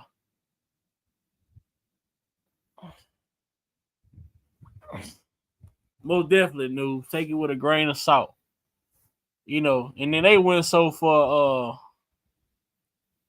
make sure, but just be sure to email me, and because if you get to the bottom of the article that I saw, and I spoke with Jeff about this. I saw the article like a few weeks ago when I was out in Texas, or that was after Thanksgiving. But I never spoke on it, because when I got to the bottom part of the article, and I'm reading this shit, and I realized that it's someone, the shit that they were saying, like, nah. What up with it, Lex? What's up, family? What's good with it, man? What up, Lex? Oh, you got it, man. Celebrating my son's birthday today. We rolling. Okay. Rolling and bingoing and all that stuff. So I was making comments in the chat, but they probably was a little off what I was putting in there, because I had the phone on mute, so I couldn't hear what y'all was saying, but I was trying to read all the stuff going across the screen. Hold on, baby. Yeah, so it's funny how all the bloggers are trying to dissect these stories going on, but they wasn't doing that when Mr. Kelly was going through that stuff. They was just saying, yeah, he did it, but now they want to trying to dissect stuff, which is kind of funny to me. Yeah, right. I totally agree with you, Lex. But see, like and I heard it's like on Spit and Fire when she did a live I think it was last night, when she said, we tried to tell y'all this shit almost 6 years ago. We tried to tell y'all. Now everybody all of a sudden now acting like they want to try to, they all want to catch up. Want to catch up now, because we've been saying this whole time that R. Kelly was like the litmus test. Everything else, when it started trickling down to other people, now all of a sudden y'all gonna want now all of a sudden y'all want to start asking questions. That's the part right there. It's the question asking part. You know what I'm saying? That's the shit that made me look at this shit like, you know what I'm saying, everybody giving the benefit of the doubt when it comes, they picking and choosing who they considering or not considering, you know what I'm saying? Nah. Bullshit is bullshit. And if just like this girl said that shit, just like this girl said this shit about Jay-Z and Puffy, when you listen to this girl talk about this limousine picking her up in the motherfucking hood and ain't nobody questioning shit. Then when she came back from she flew to Minnesota, then left Minnesota, flew back to Atlanta, then left Atlanta with her family and drove to motherfucking Chicago. Like, ain't nobody, like, this shit ain't making sense to nobody. It's a 16-year-old. Nobody gonna question this shit. You got a motherfucker you got a motherfucker going to a court hearing with where they showing child porn, and you must be 18 or older to enter inside this courtroom, and she's sitting in the courtroom every fucking day of the trial. Years later down the road, she say, oh, she was a victim of Mr. Killer, and she was only 16. How? Nobody gonna question this shit? Mm-hmm. She was going to the court every day. And she was, and because I know she was at, like you said, she was at least 16. Some people say she was probably 15 at the time. But then she got every day. So if the bailiffs and other court officials didn't question her, didn't know that she was underage going to court, how was R. Kelly supposed to know? Right. She in that bitch every fucking day at trial.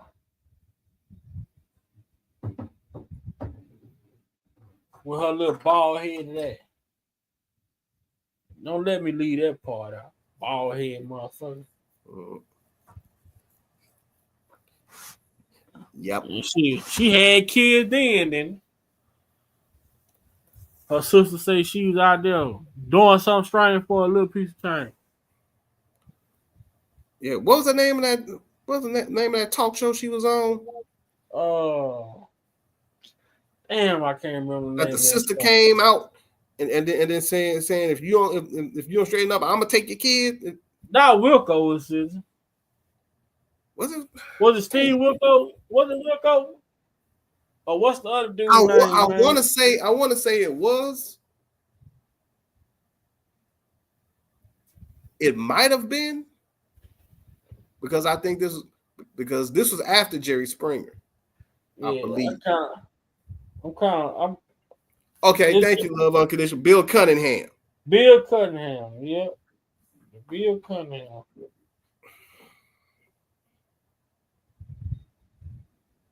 Look, we ain't even said no name, and everybody know that hoe.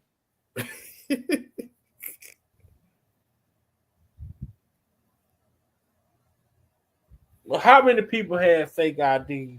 Mm-hmm. You know what I'm saying? But hey, Gene said she was on Jerry Springer too. But the thing is, like I said, like with my brother said, just because of the rumors had been circulating around R. Kelly name for so long, well, it got to be some truth to it. I feel like that's a fucked up narrative.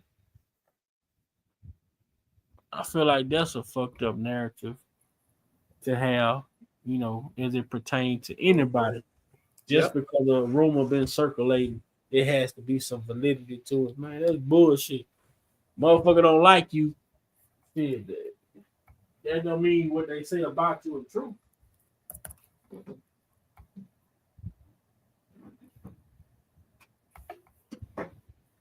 Yep, I totally believe that. My thing is, if they throw out a rumor about you all these years, and the rumor and people perceive the rumor to be true, then what happens if the truth comes out and debunks that rumor? So now They don't want to hear the truth. So now what that motherfucker say? You want the truth? You can't handle the truth. So then what happens to your to your whole narrative? Because see, that's one of the number one things I always say. Once that truth comes out and it debunks your narrative, you hold on to it for so long that you want to hold on to the lie as long as you can, because now that means because now if your lie has been debunked, if your whole narrative that you believe has been now ripped apart, now all of a sudden you can't justify the fuckery or the narrative that you put that man on this whole time. You can't justify it anymore.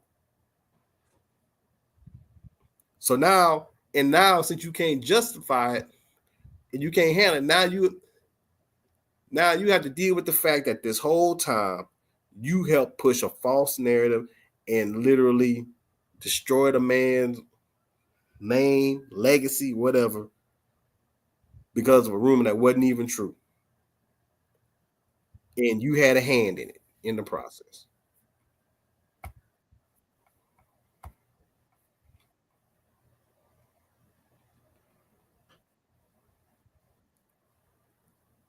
And I think some people like that, they can't handle that.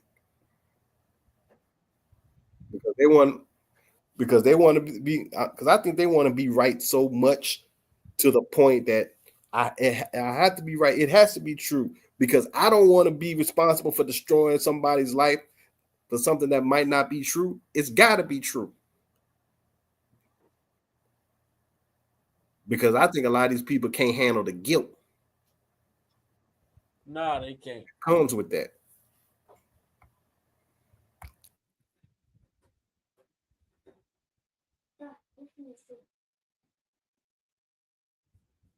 Check your girl out. What is get with the program? That means get with the play, with the plan. Mm-hmm.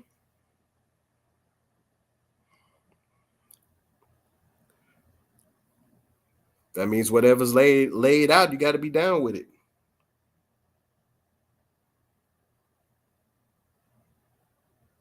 You better stop talking shit for granted that man just spent $20K on you or bet on you and ain't getting no Gucci, and then you not show it and you not at his show. That's disrespectful and a slap in the face. Really, you better do some crocodile. All them women been doing crocodile tears on Surviving R. Kelly. That's a little, man, look.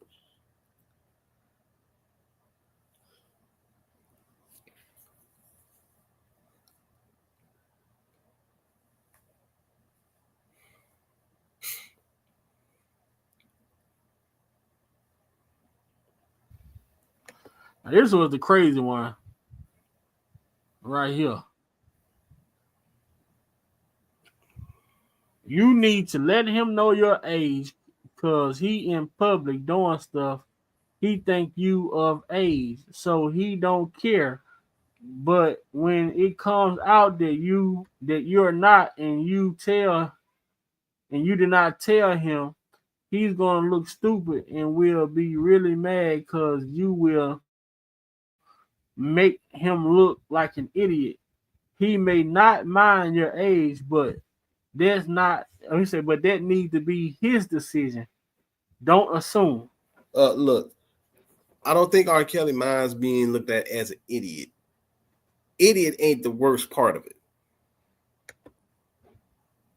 The whole rumors that they've been saying about him would be, in some people's minds, substantiated.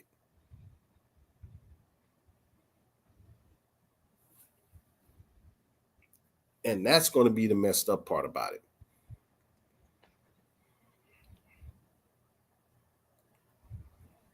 Just like this whole thing, just like how they keep trying to put this whole narrative up, with Aaliyah, and they kept bringing the fact that Aaliyah was supposed to be a victim, and like I said, shout out to your girl Spin Fire, which I think right now she might be on live also. She showed the picture of Aaliyah having a hand over her mouth, and R. Kelly's picture in the background, and that was one of the shit that Me Too started out with, which means you was trying to make Aaliyah a victim. Because they basically try to make Aaliyah a martyr for a cause that she never signed up for. That's what they do.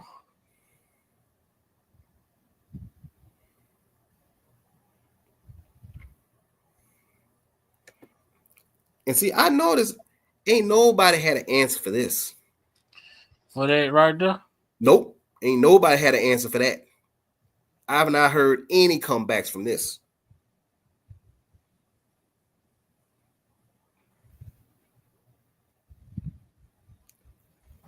You want to mess somebody up?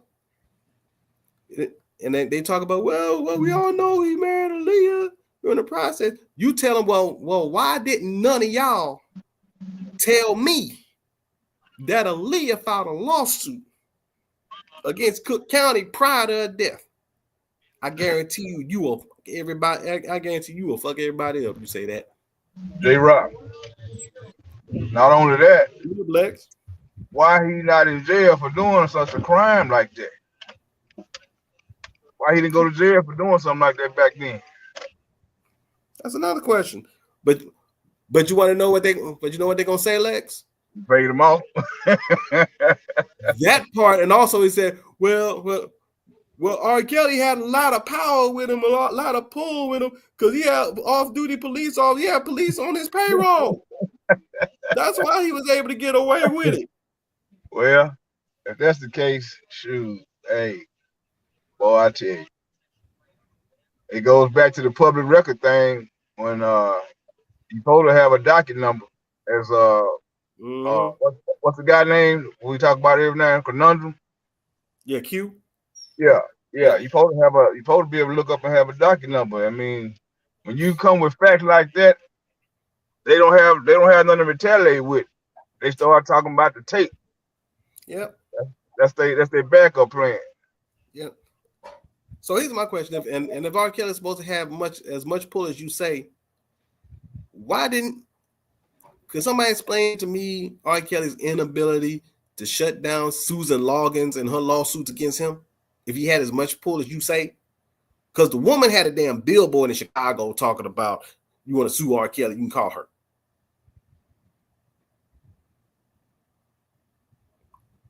Why didn't he ever have that taken down? If he had as much pull as you say, as these people say they did.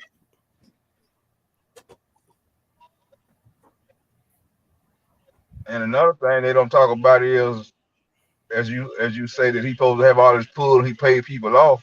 A lot of people don't even know the nuance of what really happened about the paying off part because he wasn't a part of it. And if they got found not guilty on it. Right. Yeah. If they would look at the transcripts, they had been following the case, they would know that he wasn't the one orchestrating all this stuff. It's outside entities that was doing this with him not even knowing about it. So all they got to go on is, well, he paid people off. Okay, well, people were being paid off, but he wasn't the one doing it, and he didn't know nothing about it. And then that goes right back to the entourage that, like Big Vi talked about earlier. The people that's in the entourage, the people that were involved in that part of it. And the first name we can go to would be Demetrius Smith. Because of all the stuff he done pulled, all the stuff he done said,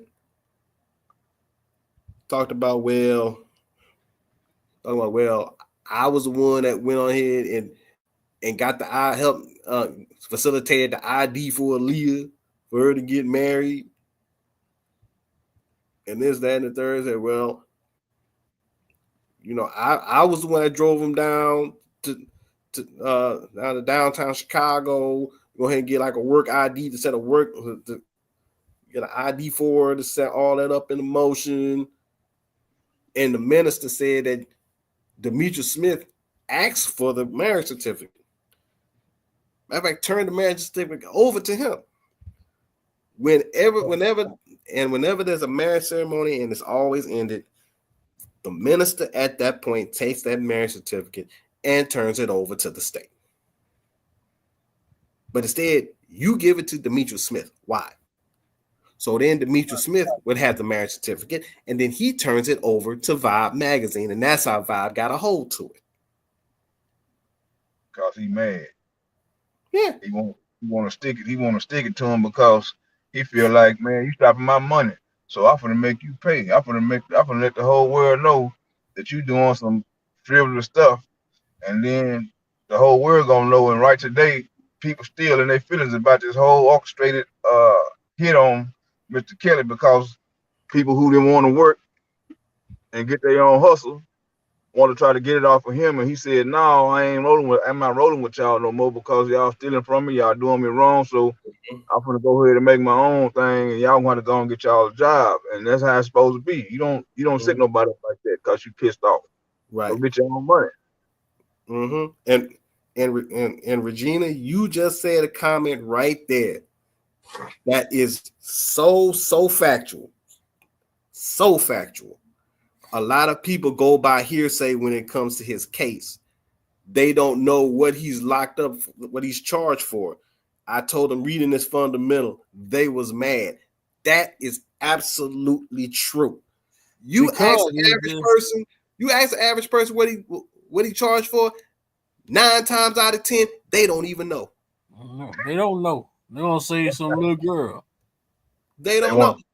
They want to fight you because you tell them the truth, and they mad because they don't know that the right answer to come back with.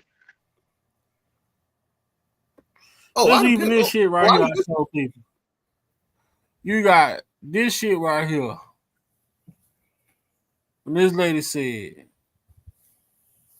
"This the grand jury." It said A as Cruel presented the case to the grand jurors. One of them asked why they weren't charging Kelly with abusing Aaliyah. I don't mean to be disrespectful. I don't mean this in a disrespectful way or anything. The juror said, according to the transcripts, when you first bought us evidence, you showed us the marriage license with him and Aaliyah. So I was wondering why she wouldn't be part of it. Why she wouldn't be part of it if he married her when she was underage. So they didn't even charge this shit. They claimed to have a marriage certificate, all that shit, but they didn't charge the shit. The grand jury trying to understand why we not charging. Y'all say y'all got this evidence. Why we not charging? Bullshit. We know why. Man, I'm telling you, bro. You claim you got that evidence because now if they had legitimate evidence, do you think they would not charge? Right. But see, here's another part of it. Yeah, we're gonna do you a favor, Kelly. We got that evidence, but we ain't gonna bother you about that. Yeah. Right. But I'll tell you this also, and I said this to a few other people. There are some people that are out there right now that are not upset that Aaliyah is no longer here. Just face facts. There are some people out there that are not upset that Aaliyah is no longer here. And I'm hearing people talk about Aaliyah's case needs to be reopened. No, it don't. You want to know why they don't want that case reopened? Because if you try to reopen that case, that means you're going to have to go down with a fine-tooth comb, go through the rabbit hole to find out exactly what all went on in regards to what led up to her death, which means you got to go through all the issues with all the headlines, everything, including the R. Kelly marriage, and then all this information that we talk about right now would more than likely come out, which would debunk a 30-year lie. And it's going to raise a whole lot more questions than answers in the process. and they don't want to walk that road. Yeah, you're absolutely right. And you will get Mr. Snuffleupagus on the witness stand and tell some more lies that he gonna have to answer to because he been lying so much he can't keep the kid's name out of his mouth. And you know who else? And you know who else name would have to come up? Oh, good. Barry. Barry's name would have to show up. Then he gonna have to have a whole lot of shit he gonna have to explain. The industry protecting Barry. Yep. Especially after that dude came out on that live he did talking about, yeah, well, Barry the one told me to do all this, that, and the other. I'm like, well, I thought old Stephanie dropped the tape off to Big Boy, and then Big Boy got to Nation of Islam, and then after that happened, then Barry probably did use her to drop it off to Big Boy. Yeah. Barry the one who was calling the plays.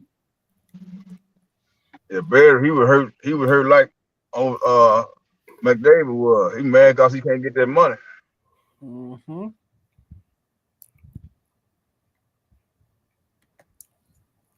Yeah, and see, when I heard that, I'm like, when I heard that story, I'm like, on the Art of Dialogue, I'm like, hold up. Are you and Lisa Van Allen reading from the same damn script? Because she was the one said that she went with Chuck E. Keith. She went to try to retrieve the tape. Now all of a sudden, you were told by Barry that you had to retrieve the tape. You snatched the whole bag. Yeah, and everybody talking about he got all these bags of tapes. First off, how do you know what kind of tapes was in the bag anyway? They weren't marked. I bet you they weren't marked. And they still have yet to only show one tape in court. Right. And then on top of that, what gets me is the fact, well, all these tapes, man, that dude got a problem. You just saw a whole thing of tapes. You don't even know what kind of tapes they were, what was on. They said, well, it was VHS tapes. But you know, back in the day, those tapes, they had tapes that were small enough that looked like VHS tapes, but were actually audio tapes. So you know, I had some of them too. And don't forget the nigga in the attic that wanted to watch the World Series baseball game. Whatever happened to that nigga? All of a sudden, he disappeared. He probably somewhere floating. Hey. I ain't gonna say that. You said it. You went all the way up in your attic to go find a box of tape from the World Series. And when you popped it in, it was a sex tape. Yeah, I don't know if it was World Series, NBA Finals, whatever. It was one of them. And then of all people, and of all people to bring you up, it's Gloria Red, bro. Once Gloria rub you on that motherfucking shoulder, that means it's time to cry. And laugh. Cry and laugh.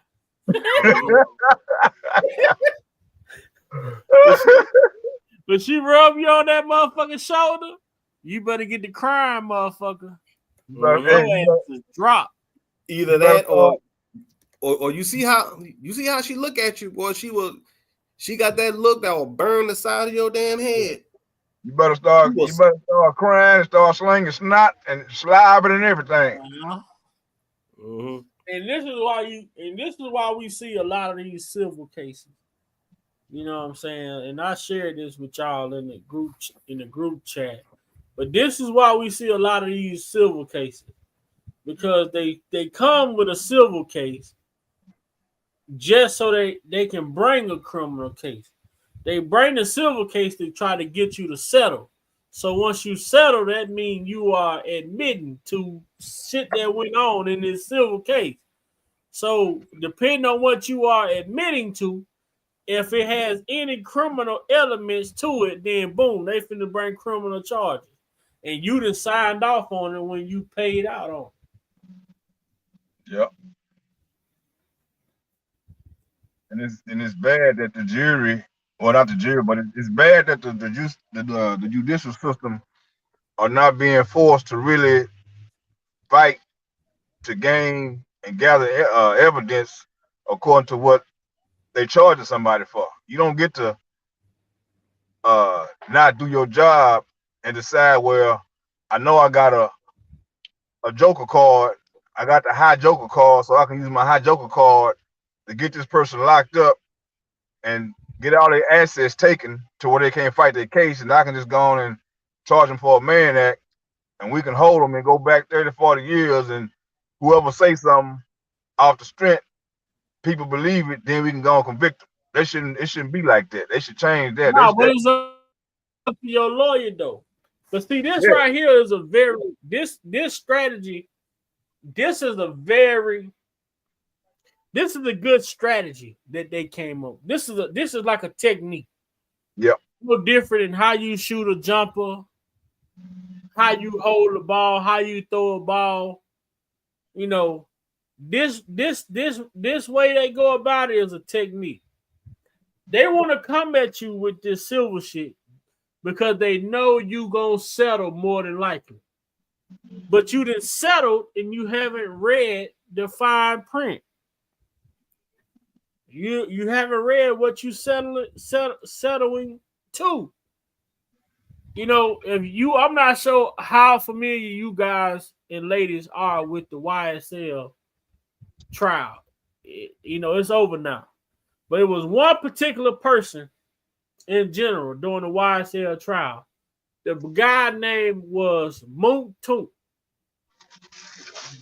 He took a plea deal.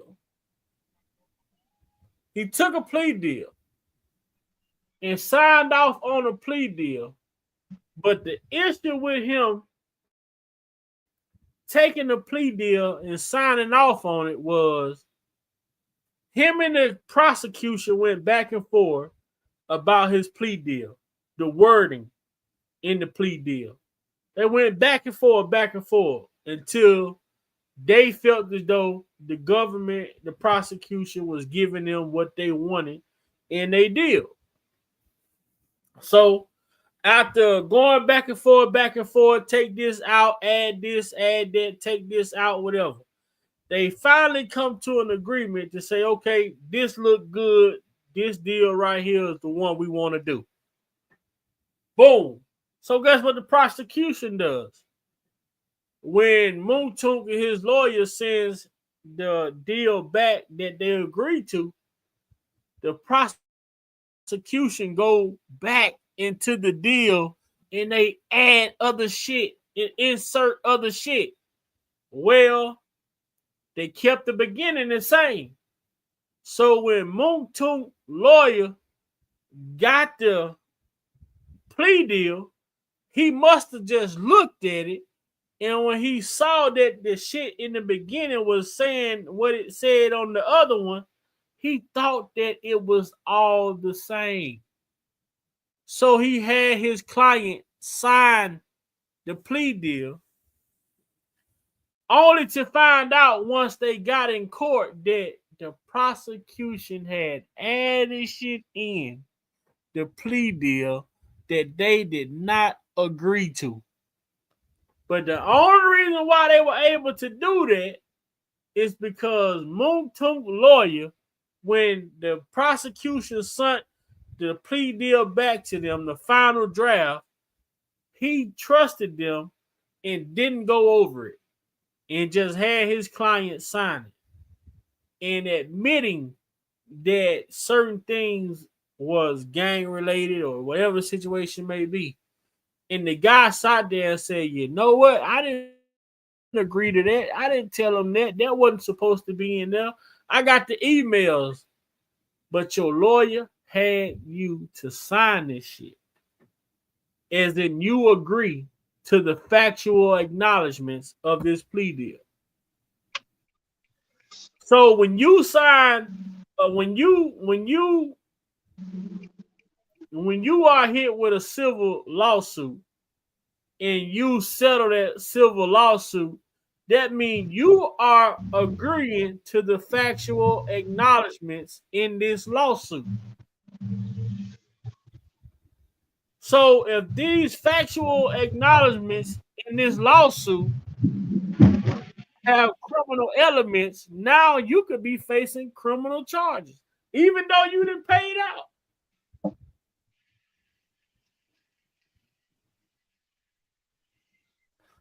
It's a dirty game they play.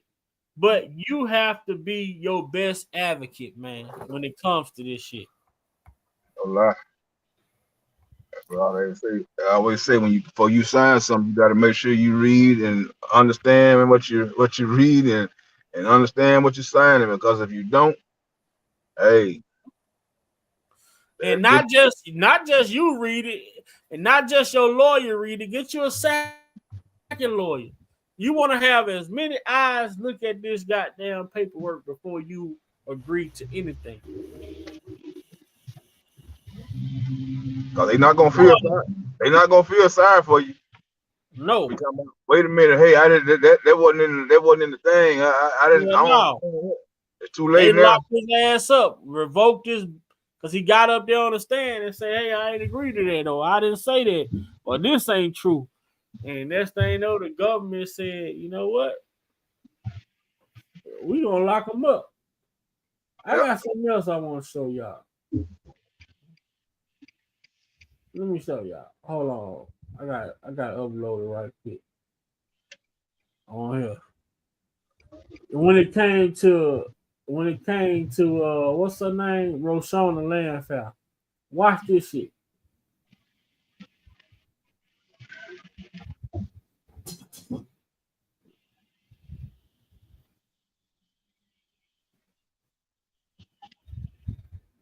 Let me join.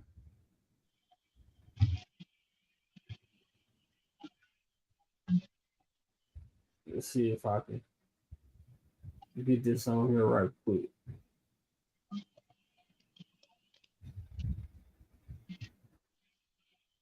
Hold on, y'all. Add photos. Now, this is what the government, when she testified, Roshona.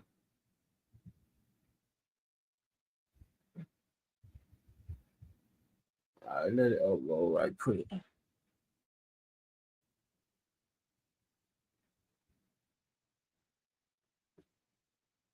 Now look at this, y'all. This Miss Roshona right here. Transcript from cross-examination, Jennifer Bunjean. So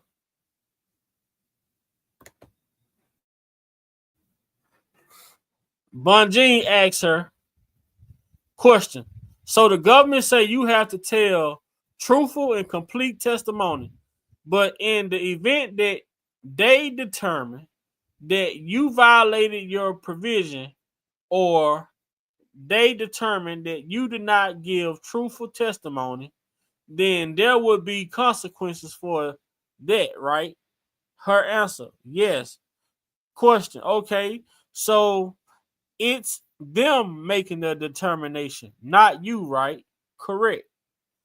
So, don't that sound like somebody who was forced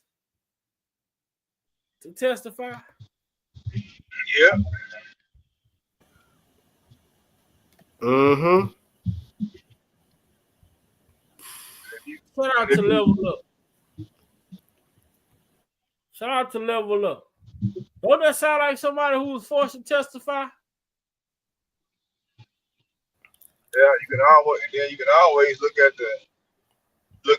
what caused you to testify. What reason would you have to testify?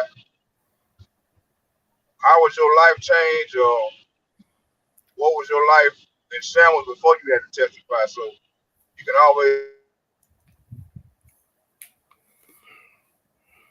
Yep. Why somebody would do it when they didn't do it at first, or didn't want to do it at first. Mm-hmm. So something had to be implemented to where you had to do it, or else. Yep. Yeah, kind of like when Lisa Van Allen was literally drug kicking and screaming in the court. She said she didn't want to go back no more, and those marshals had to go get her. And then she gonna sit up there on the stand and talk about, well, Well, not wanting to come and want to come are two different things. But you ain't want to come back.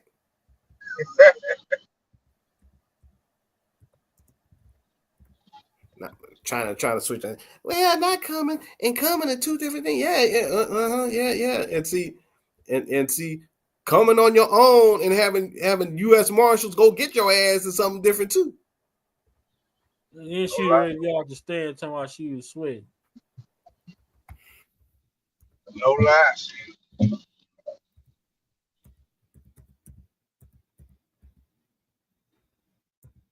My stomach hurt. I'm about to faint. Yeah. You getting all nauseated. You pregnant or something? Nah, she lying. I know you're pregnant. Yeah. She lying like a rapid COVID test. You already know. Yeah. You getting that pregnancy test at the end of it's gonna say full of lies. It ain't gonna say pregnant, it's gonna say lies. That's what it's gonna say. And them lies just gonna keep on rolling. It seems like the whole industry, the way they taking down the brothers, it seems like, well, I ain't gonna even say it seems like it's more of a copy and paste type of thing. Everybody copying and pasting something they saw in the movie. Yeah. Whatever they saw in the movie. Yeah. It works. Kiss the Girl, they had a scene where the women were trapped, so they got them reliving those episodes and bringing it to the court, bringing it to the lawsuits and everything, throwing all this stuff in there.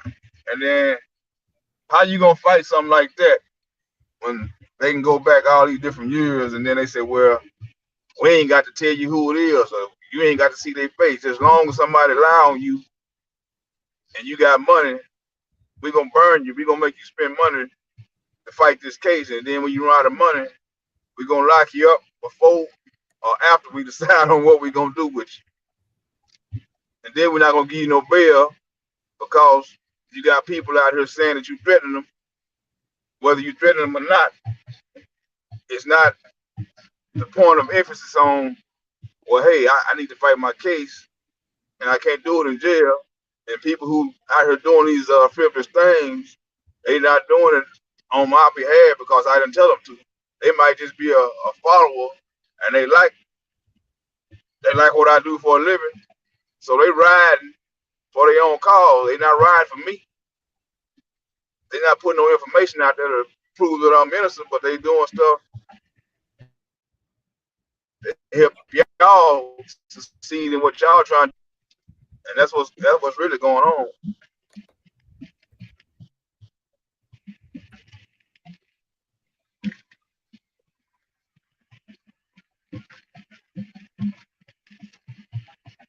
The bullshit, bro.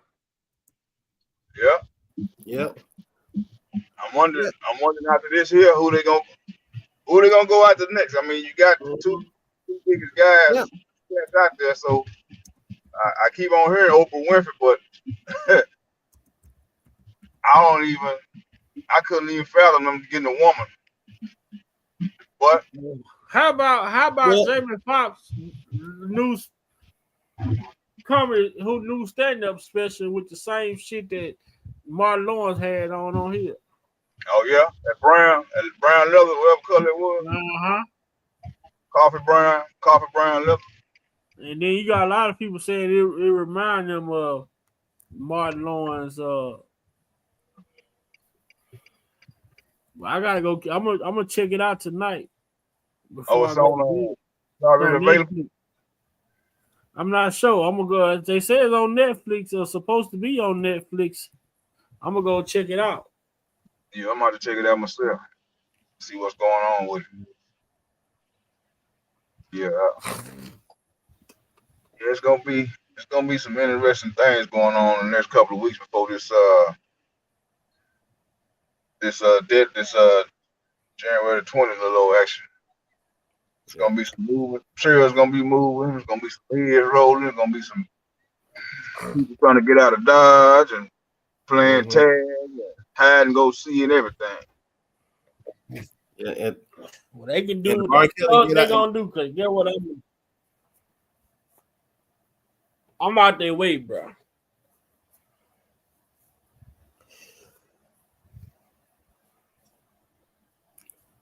Yeah, and it's just gonna be a trip to me because now you look at because now we are just a couple weeks from the end of this year. Then we going in. Then January is right there. So it's gonna be a whole lot of. I want to know what other shoes gonna possibly drop between now and then, because it's gonna be a whole lot. There's gonna be a whole lot of stuff come out, and I think one of the things that they're gonna mention should R. Kelly get out and possibly get pardoned, they're gonna try to figure out who gonna be to blame for it. They're gonna try to figure out who they're gonna point the finger at. You know who's gonna be one of the fingers that they're gonna point at. They're gonna start it, and I'm telling you, and I believe this gonna happen. They're gonna start pointing the finger. They're gonna start pointing the finger at some of these black women. If they went after the men first, you don't think they're gonna come after the women next? Yep.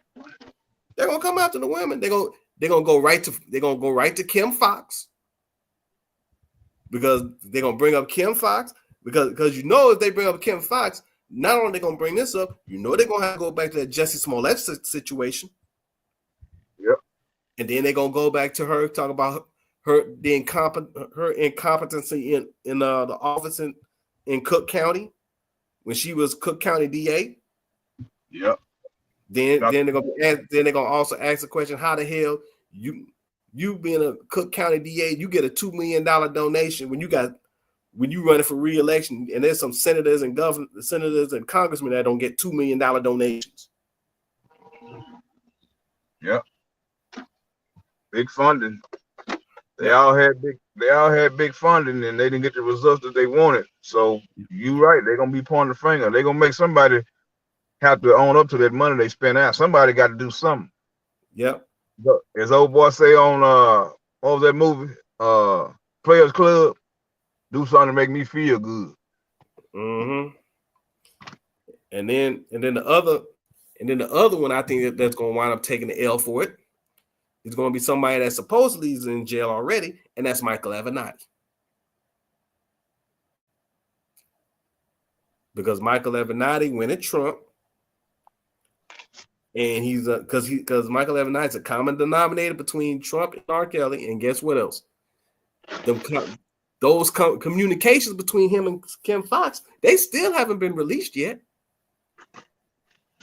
Well, I'm pretty sure they probably will. Somebody got them somewhere. Yeah, they're up in the cloud somewhere. Somebody got them, and I've been waiting. That is one shoe I've been waiting to drop. Them communications between Kim Fox and Michael Avenatti, I've been waiting for that.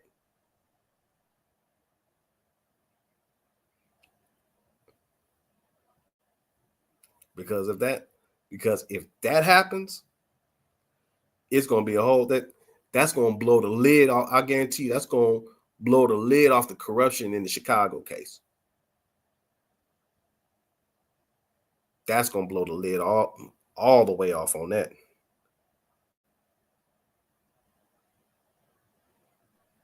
Yeah, they're gonna have that lady with that red shirt on that's been talking up in the building, the one that's been talking on the podcast later. She gonna go up in there and just destroy everybody, take all their seats. Tell Kim Fox you need to go and move over. Take your wig off. You can go and go to jail with your wig too. Put handcuffs on both of y'all. You can have some handcuffs and your wig can have some handcuffs. Yep. And somebody need to ask Kim Fox, when was the last time she spoke to Han Solo? With her Chewbacca looking ass. You ain't lying, legit like that sucker. Slapping on her husband, then you trying to come out here and trying to get somebody a case on some domestic violence and women's rights and all that. You put whooping on your old man. You need to go in the UFC if you're gonna do all that.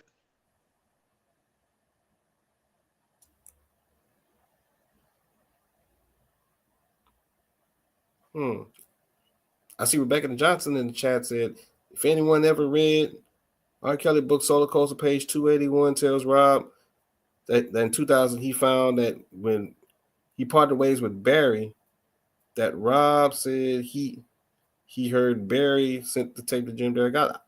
Oh, I got the book.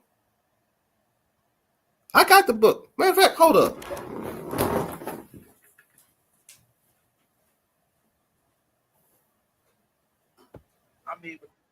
Go to page 281, everybody.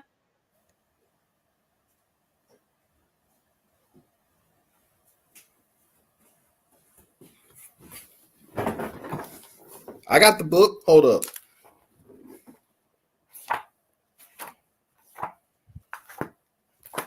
Everybody in class, turn to page 281.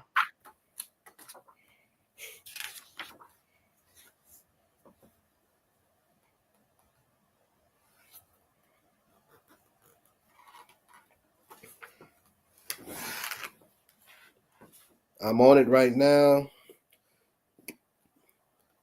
281, second paragraph. In 2000, my manager and I parted ways. I thought we parted on fairly decent terms, but then I heard he sent a letter to reporter Jim Derrick at the Sun-Times, claiming that he suggested I get psychiatric help for my supposed sexual addictions. I never found out if it was true, but it bothered me.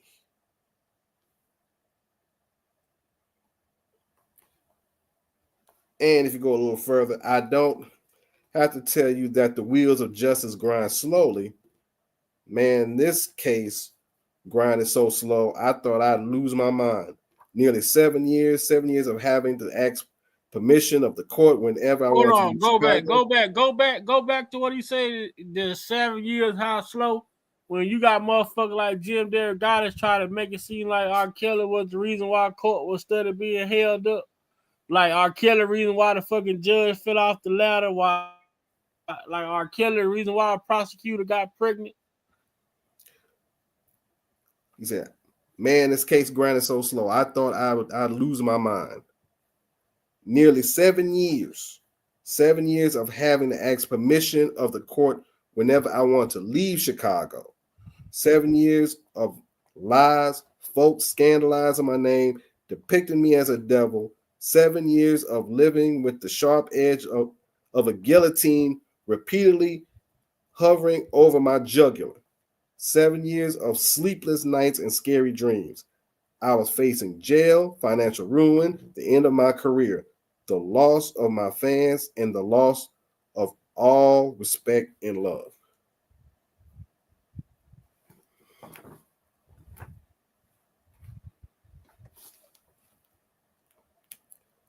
Yeah.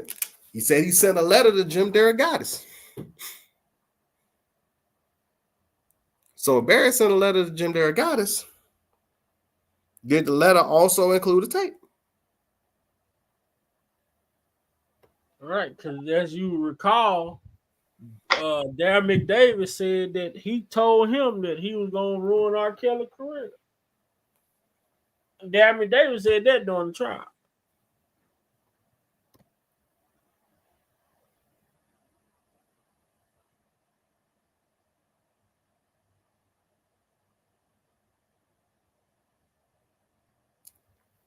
And as another part of, and as in the following paragraph, 7 years is a long motherfucking time to be facing that kind of a nightmare. To be honest, I felt like I was already in jail through those years. A lot was taken from me.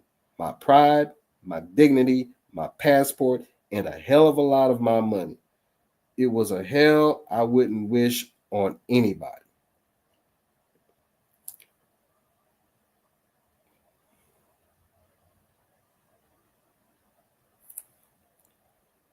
So my pride, my dignity, my passport, and a hell of a lot of my money.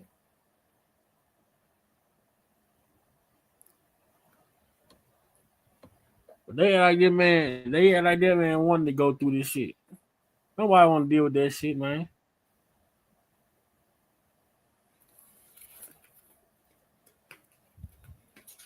Yep. And see, I'm gonna go through this book again. I know I've done it a few times already, but every other time I always pick up something new.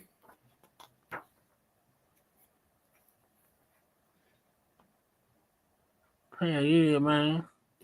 What shit, man? We finna get up out of this thing. Yep. All right, man. I'm gonna go ahead and let you go and everything. Shout out, Lex. Shout out to you, bro, man. Man, happy birthday, your son, man. You have a good one, man. Shout out to everybody in the chat. Much love to every last one of y'all. Shout out to Lil Lex. All right, appreciate it. I got something I want to put on y'all mind right quick, man, before we leave. How many we got in the chat? Oh, what's up? 40 something. 40 something. Okay, everybody listen up. I don't know if y'all a Bruce Lee fan or not, but I've been thinking about this for the last 2 or 3 months. So I said the next time we get on the live, I was gonna bring it up. J Rock, I know you like to dissect a whole lot of movies and stuff like that. So you remember Enter the Dragon, right? Man, Lex. Okay, so we already on the same page. We are on the same page. Dude. I thought about this too. I know. I think I know where you're going, but I'm gonna let you say it. All right, so I'm gonna go ahead and cook this pot. Then I'm gonna go and cook. Well, anyway, to make a long story short, if you look at all the similarities of what happened in the movie, for us the drugs, the sex, all of the different types of women in there. Then you had to travel to the island. Think about those producers and directors who formatted the movie. So that was in 1973. So one would have to ask yourself, where did they get it from? How did they format a movie like that to resemble the stuff that we talking about right today and the stuff that people getting put in jail for? I don't know if those producers and directors are still alive today, but where did they get it from? But anybody who hadn't seen the movie, just look at the movie and just look at all the stuff that was going on in the movie. Then you ask yourself those types of questions. Because people going to jail behind some of the stuff that was depicted in the movie that was actually happening. Now it's coming to fruition. And you know one of the things that they're gonna say, well, you know, that was 1990, that was 1973. That was a whole different time. You're talking about a couple generations ago, like at least a generation or two ago. So that'd be different as opposed to what's going on right now. Because that's one of the bullshit that they're gonna put out. But right. But I'll go back to the same movie that you just said, and bring up another point. In the movie Enter the Dragon, just like in the movie, if you remember one of the beginning parts of the movie, when Bruce walked with his teacher, and his and he said, when he was told that he was going to confront Han, yeah, his teacher told him, he said, remember, the enemy has only images and illusions, which he hides his true motives. Destroy the image, and you will break the enemy. Right.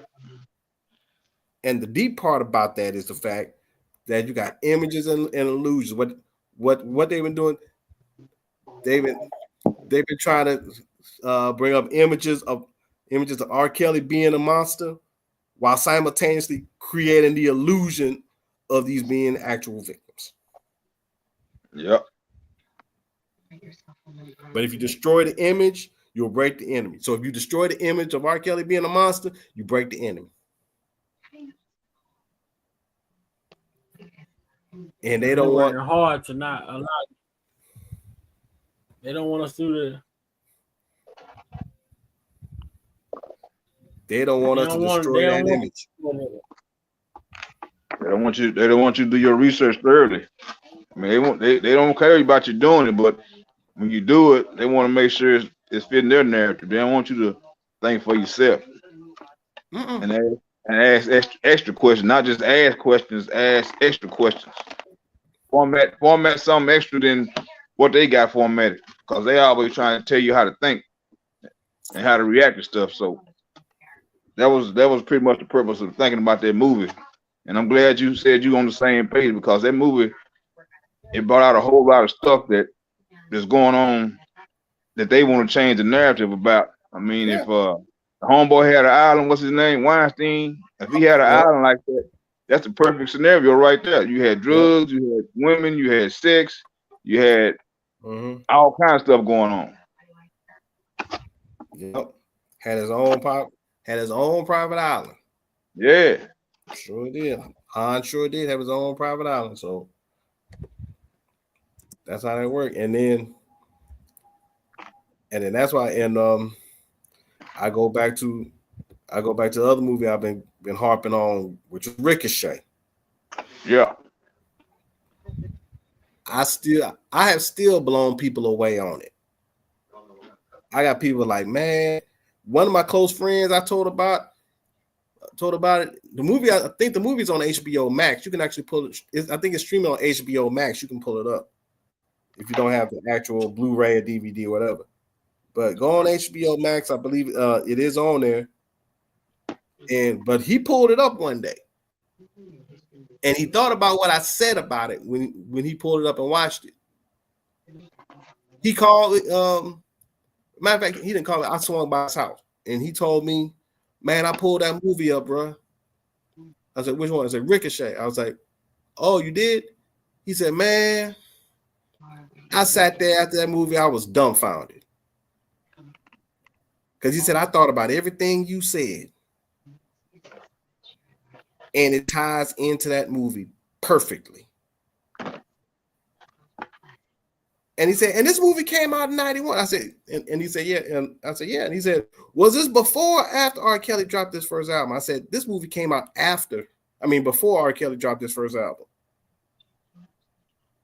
Because the movie came out in 91. R. Kelly dropped his first album in 92.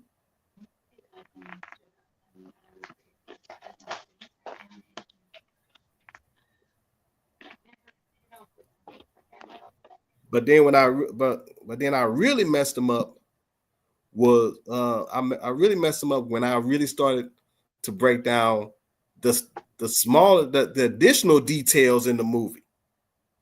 When I broke the additional details, that really messed him up. Then he was like, "Man, I can't believe this." I said, "Man, look, how you think I felt when I stumbled onto it and I kept going through it, and the fact that the man that directed that movie also did work directing movies for the Lifetime Network, bruh. I was through after that." Is he the same man that was on that yacht with Oprah Winfrey and Gayle King? That's the same dude? No, it wasn't the same one. I know who you talking about. That's that dude. What's that dude's name? Shit. David Geffen. Yeah. Yeah, David Geffen. He had his label Geffen Records, but he had ties with Sony. And he had a long-standing beef with Michael Jackson.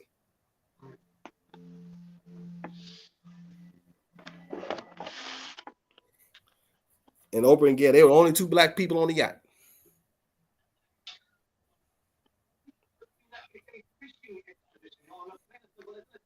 Yeah, as long as you adhere to what they want you to do, you cool. But the minute you step out of bounds, come a whole bunch of allegations and everything gonna come at you. And once they get started and they change their mind with the media, it's hard for people to stop talking about it because they started pushing it every day. Mm-hmm. I bet Jay-Z never thought that he'd be linked up in some shit like this. Now he got to hear it every day. Now the lawyers and now everybody questioning like, damn, did he really do it? Did he do it? Did he not do it? And if you keep on, the NFL probably gonna end up having to cut ties with it. But you know what? The NFL made an announcement. They made an announcement. I think it was earlier today or yesterday. They said that they stand by Jay-Z. Man, you hear these motherfucker, you hear that? You heard that story too. Would you? Is that story worthy of cutting the motherfucker? Mm-hmm. Especially, and we are talking about Tony Busby, who's supposed to be the attorney for this chick. The same Tony Busby that did everything he could to go at Deshaun Watson. You see what I'm saying?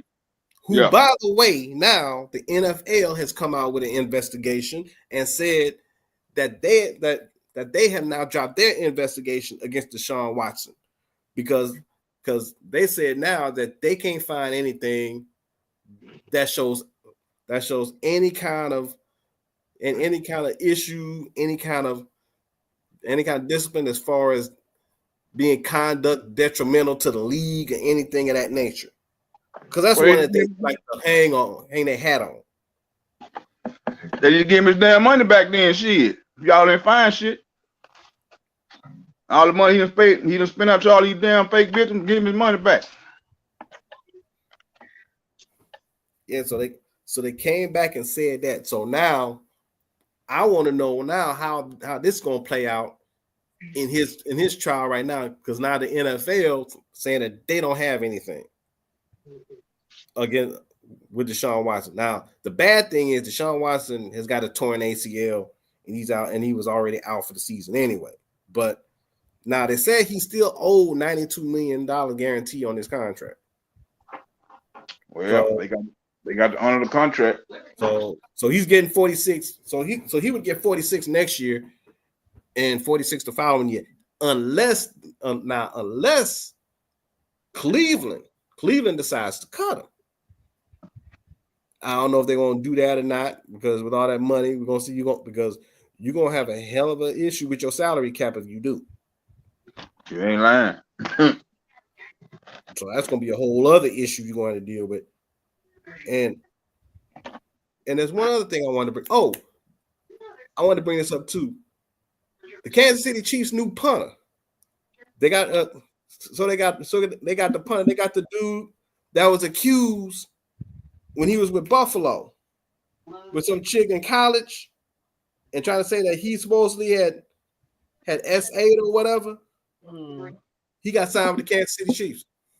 I think his name is Ariza. Because they get that type of opportunity. Yeah, so he wound up getting with the Kansas City Chiefs. I'm glad he got an opportunity, and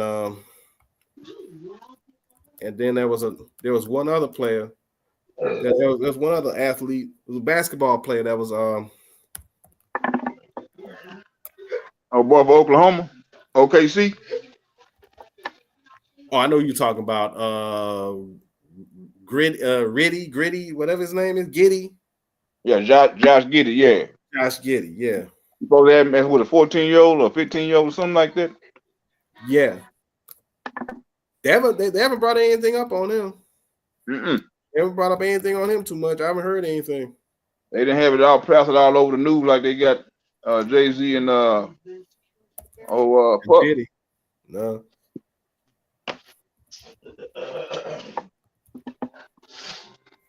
I mean, they run that every day. Every day you hearing something about it. TMZ, you know, they good at doing stuff like that. Mm-hmm. And I remember there was one guy that was accused of sexual assault, another athlete who played football, not football, he played basketball at the University of Illinois. A guy by the name of Terrence Shannon Jr. Dude was up for Big Ten Player of the Year. He recently had a trial, and he was found not guilty. Not guilty of allegations against him. But see, at the beginning, this was before the NBA draft. And this dude, he was in the running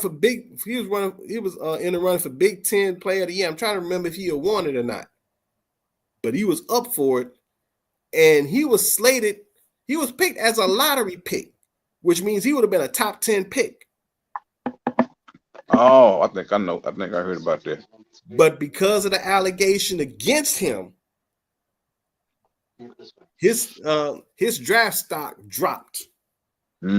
Now, he did get picked in the first round, but it was late first round, and he got picked up by the Minnesota Timberwolves. That's who picked him up. And I think he was like number 27, 28. So you went from being a top 10 pick all the way down to 27, 28. Yeah, he lost millions on that league right there. Yeah, he lost a whole lot of money because of that. Because if you was a lottery pick, you a top 10 pick, your contract vastly different. Yeah, that's like a fact. And all them endorsements he would have got to. Mm-hmm. And that's the thing about the media. When they put something on you, I mean, it stick to you. Whether you end up being found not guilty or not, it stick to you because everybody done got it put in their brain that this person may or may not have done this. Then you got some who don't like that person. They don't care if they innocent or not. They gonna think you still did it because they don't like you. Yeah, because it's the stigma. Yep. That stigma stays with you.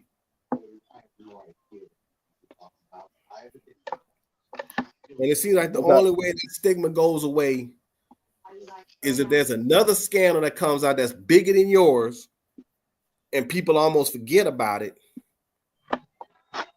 or it's found that a lot of the stuff that was being said about you, or that you were being people saying you should have been held accountable for, comes out to be an absolute utter lie.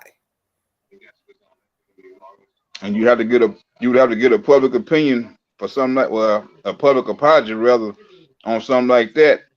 And I don't know how many years that we've been doing social media and media in general. I've yet to see the mainstream media come out and apologize for something that's been going on or a mistake they made. I have yet to see that or hear it. And see, that's the funny part about it. They quick to blast your name when it comes to something really negative like that. But whenever it comes to a retraction or anything, you don't hear a mumbling word. You don't hear a mumbling word at all. They will not go back. They will not do a retraction. And if you hear a retraction or any story of that nature, it's almost so quiet. And you know it's not blasted on the internet. I mean it's not blasted on TV like they were blasting when the story first came out. It'll be on the internet. It'll be on some kind of article. They'll put the article on the internet and say how you were cleared. But then you got to find the article, because they ain't gonna tell you that it was on the article when it came out. Yeah, they'll hide the juicy stuff. Well, I put it this way: the juicy stuff, the lies, they'll put that in bold print, front page, back page, middle page. Mm-hmm. But the truth, it have a small little column like you're looking at somebody's obituary. It's hard to find somebody's obituary because you got to scan and scan and scan. It's all small. They got a small picture. That's how they like to do the truth. Yeah. What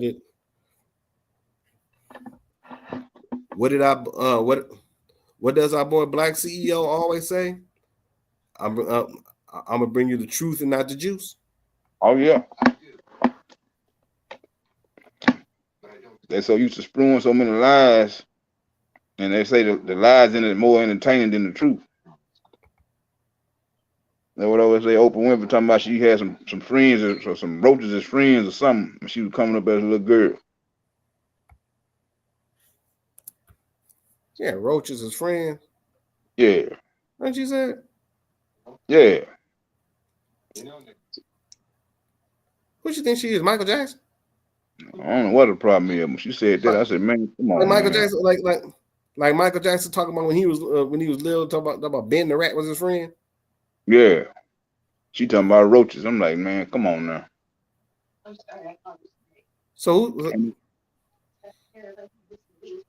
who she had? Rachel the Roach? Shit, I don't know. I know one thing, and she did have some friends and roaches. Cause I got some friends and some roaches now. I know one thing. If you had them super sugar crisps or them smack cereal, ain't no such thing as no friends and no roaches, cause them cereal look just like roaches, and it was hard to eat them. Yeah, you gotta make sure. That's crazy. Them sugar smacks.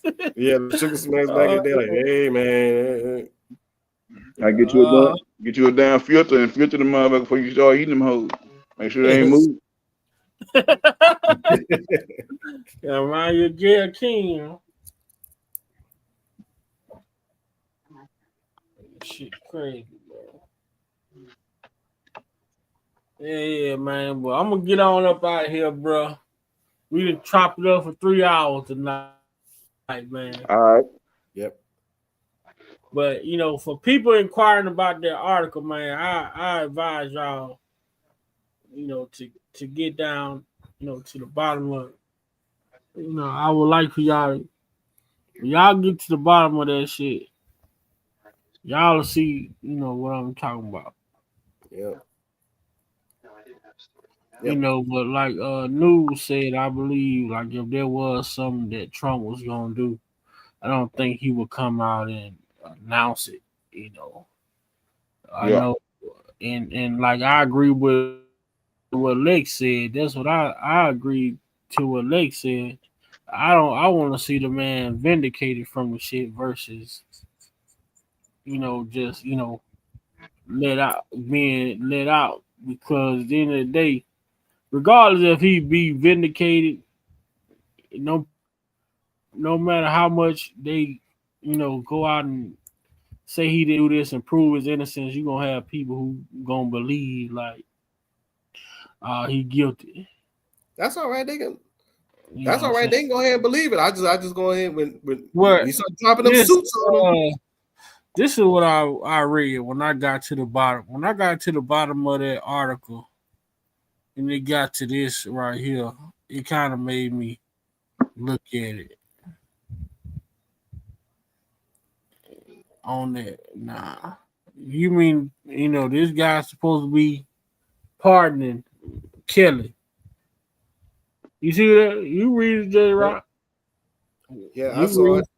The only part that threw me for a loop on that was talking about Trump appointing R. Kelly to his cabinet. that part, and then look at what they say. Read what they say right there. Yep. What's going on here with many of his nomination? Wowski said is an effort to normalize sexual misconduct and sexual violence against women and girls from the top of his administration down, to send a message that sexual violence against women and children isn't so bad. And to it's a counter to the Me Too movement to demonstrate men's dominance over women and their bodies in line with jobs. Now, I do agree with the part where say it's a counter to the Me Too movement, because you know Trump had issues with that already to begin with. Now, it should be a counter to the Me Too movement because the Me Too movement, as noble as it supposed it started off with, as being, has been twisted but and to get to perverted that into part something though, totally different. but to get to that part, look, if this is not good to say that the reason why Trump would do that is an effort to normalize sexual misconduct and sexual violence against women and girls. I mean, I don't give a fuck how much good shit you say. I mean, when you say shit like this, you know what I'm saying? Like it just takes away all credibility to me. But I do understand that page it's a Trump media page. It's not actually ran by Trump. So I mean, the The dude say such crime against women and children are already significantly unreported. If Trump succeeds in R. Kelly nomination, he will have someone in his administration whose conduct is even worse than his own.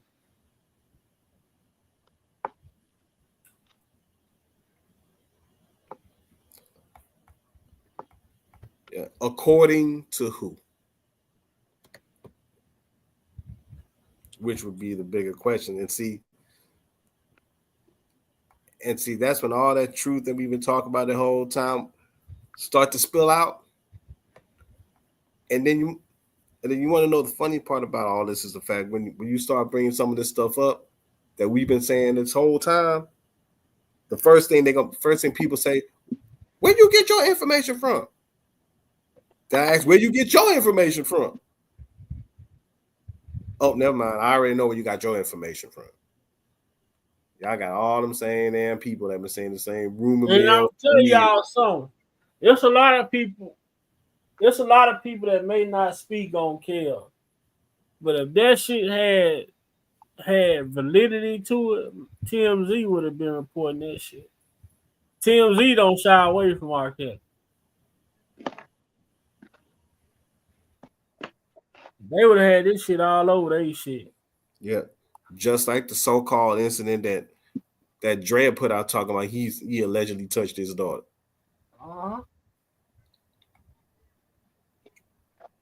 She been married for about 3 times now. Shit, she gonna keep getting married. Nobody want that motherfucker. I'm trying to figure out why you keep on getting married, but you want to keep Kelly's name. Shit, how the niggas taking care of the name as a man? Nah, baby, you come into this union, you gonna be named. Your last name gonna be Opinion, bitch. So she done divorced old boy from H-Town already.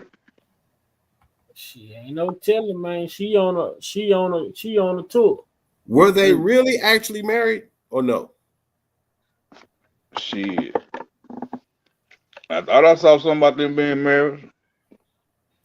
Don't get us the line. Yeah, I didn't go investigate all the way, but it was all lovey-dovey one minute, and then she got here trying to do a $39.99 video on how to something she was trying to get done. Workout video, lose weight video, something.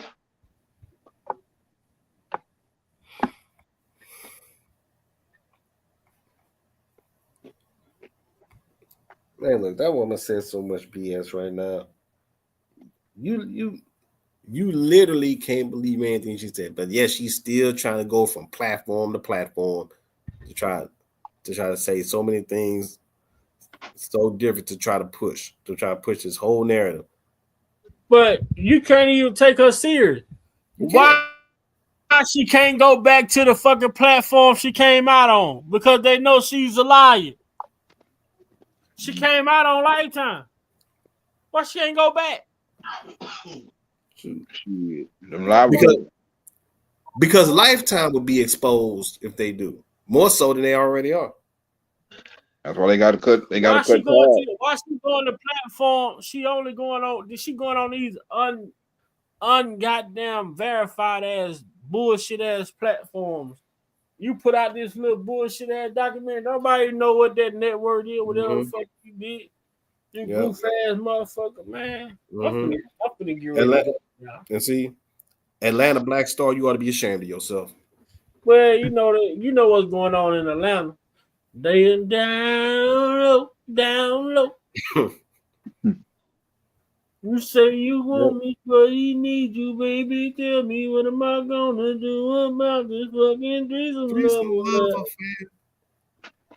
He talking about him, Drea, and motherfucking Lisa Van Allen.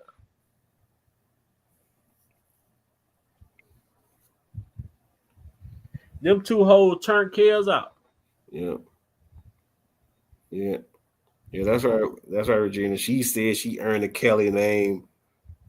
Like she got down with her blood, sweat, and tears. Like she did some Tina Turner type shit.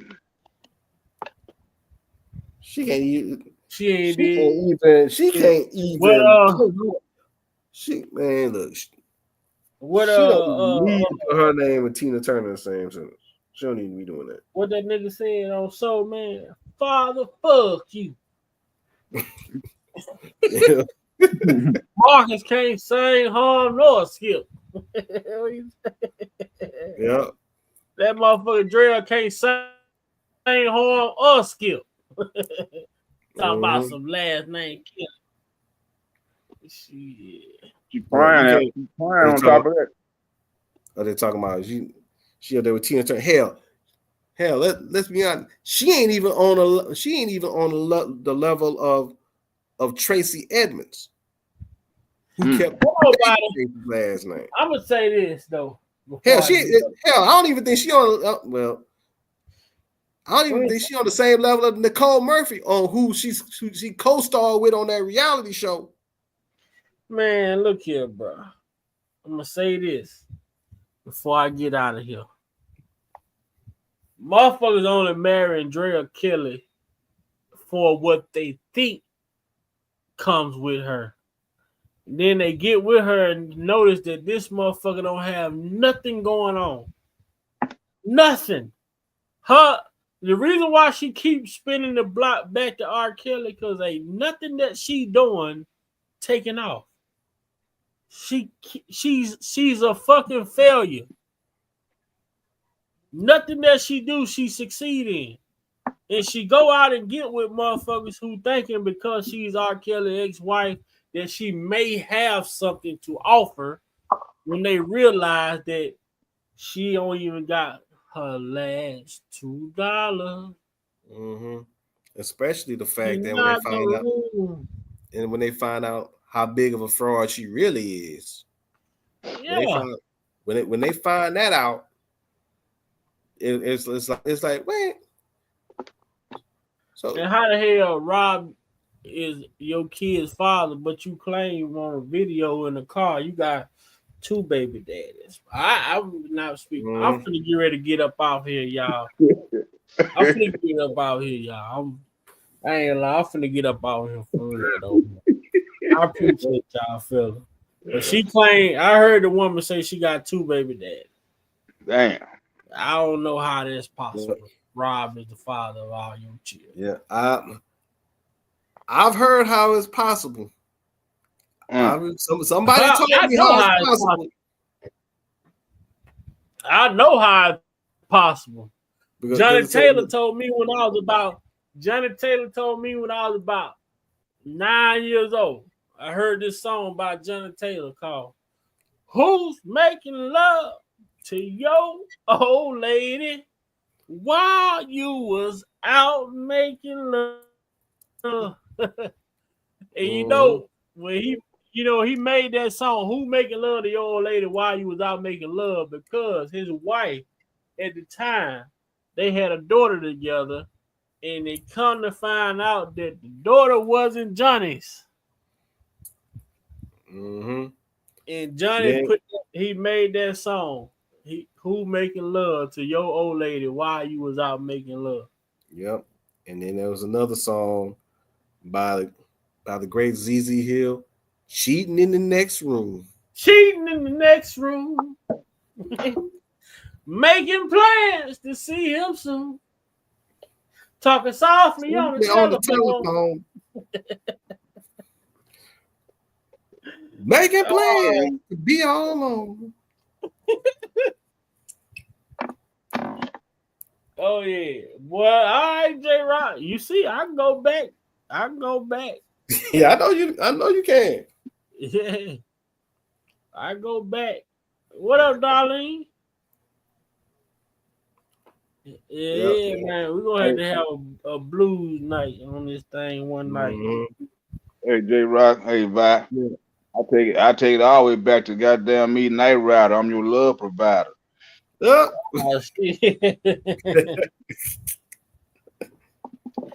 Man, you went all the way back for real. Yeah, you sure did.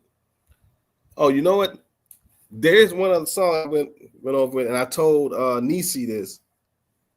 You remember Gerald Levert's album, his Love and Consequences album, right? Uh-huh. He had a song called Taking Everything. Pull up the remix to Taking Everything and listen to that song. And it's called the soap opera remix to that song.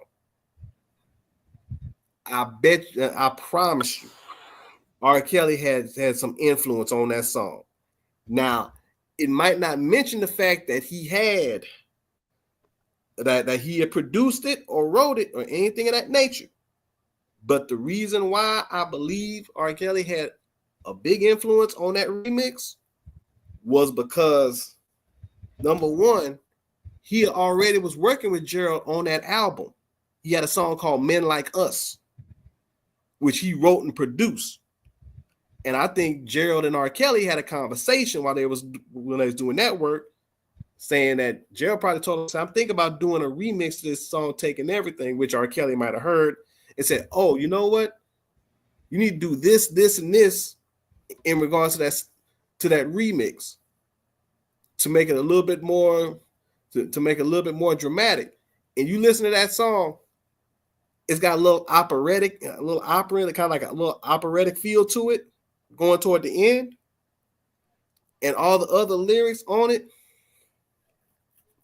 listen to it real close. And that the time that song came out was around the time that song came out with when he did Get Out with Changing Faces, and he did the remix with them. When Be Careful came out, and when a Woman's Fed Up, because Love and Consequence, I think, came out 97, 98. And Friend of Mine with Kelly Price, all them songs came out around the exact same time. And R. Kelly had a hand on a lot of them songs. I promise you, listen to that Taking Everything remix, you're going to see. You're going to be like, yeah, R. Kelly had a definite influence on that song. So that's before him and they had that conversation about joining the group, the LSG. That probably would have been around the same time. It was close to it. Okay, so it's gonna be because Love and Consequences, I think it came out 90. It came out the same. I want to say it came out the same year. I think it came out early 97. LSG came out later 97. Because at that point also he'd already done a song for Gerald and Johnny. Yeah. Separately. So he already done a song. The only person he didn't do a song with was Keith. Give him a little time. He probably would have had a little something for Keith Sweat too. It would have been four of them then. Absolutely. Oh yeah, they would have tore up some shit. That was you talking about a group that group would have been a tour within itself.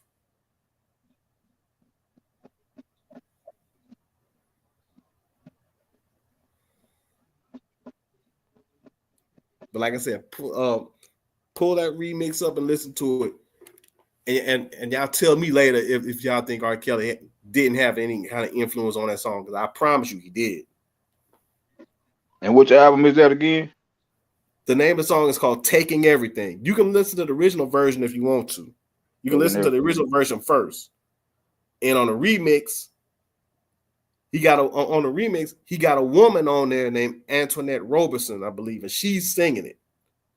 Because during that time with all the songs I told you about, there was always a female presence in a lot of those songs that R. Kelly wrote. Yeah. So then you had a female influence on this remix with Gerald. And if you listen to it, Gerald does not have no other song like this in his entire catalog. He ain't got no other song like this. You can go to all his solo albums. He does not have this. The only song of this nature. Well, according to the timeline, then there will probably be more factual than anything. Because if he hadn't had it, taking everything, yeah, that timeline probably disputes what you're saying. Because I mean, if he hadn't had nothing in the catalog like that, and all of a sudden you say around 97, 96, 97, about 97, 98. Well, I mean, everything is corresponding with it then. Cause anything he touch, he turned that sucker to platinum. I tell you, man, that dude right now, that I don't know how old his ass is, but that dude October London, boy, he sound like Kills like a motherfucker too. October London. Yeah, I ain't gonna say like it. He about a good 65%. He sound like Kills, man. He got some shit. Yeah, I've been here. I've heard some stuff from October London. Our favorite shit right now. He pretty solid. He pretty solid though. I mean, for he got a song on there called Mama. He got a song called Mama. I'm telling you, man, that shit, boy. And I heard Kells, man. I didn't even know he damn, what song was it? He on a song with Trey Songz too. And when I heard, I say, damn, boy, sound like Kells. And I'm hearing the vocals in the back. I'm like, man, this Kells on this motherfucker. I can't remember which it was one of them songs. You could tell Kells like helped him with it. You know how, because Kells has a way of like the endings of his songs, and where you think the song it just where the song ends, it just coming to it. It's the way how he put his shit together. It's just different than everybody. You know what I'm saying? And I'm listening to this song, I'm like, damn, okay. That's what's up. That's what's up. Yep. See, that's how he roll. I mean, hell, there are people still shocked to this day that they had no idea that R. Kelly had wrote and produced a song for Luther Vandross. They had no idea. Yeah. Man, Kelly wrote and produced for fucking everybody, man. And when I get up out of here, I'm finna get out of here for real this time. But I want to say this because I had this on my mind. I want to say rest in peace to Reese G from 3 Piece, man. It's a Chicago dude from Chicago, man, and I hate that I heard about him.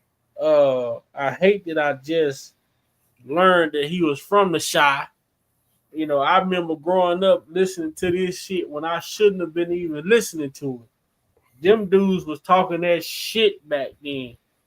If you listen to 3 Piece back then, Silk, goddamn, what it's called, Metron or whatever it's called, man. If you listen to that shit back then, they was on a whole nother level. You talking about, nigga, I mean, you most definitely had to have your woman close to you, cause they was putting it down.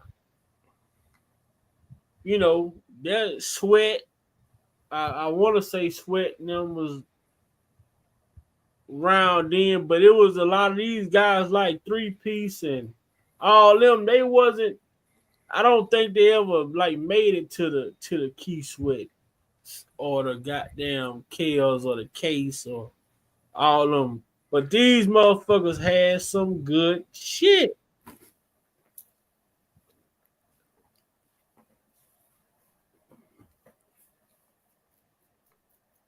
Yep, and but I'm gonna let this tribute ride, man. Reese G, bro, dude, and dude could actually sing. He could actually blow. Like I heard different, I watched different videos of him in church, different, and dude could actually sing, man. And for y'all who may not be aware of 3 Piece.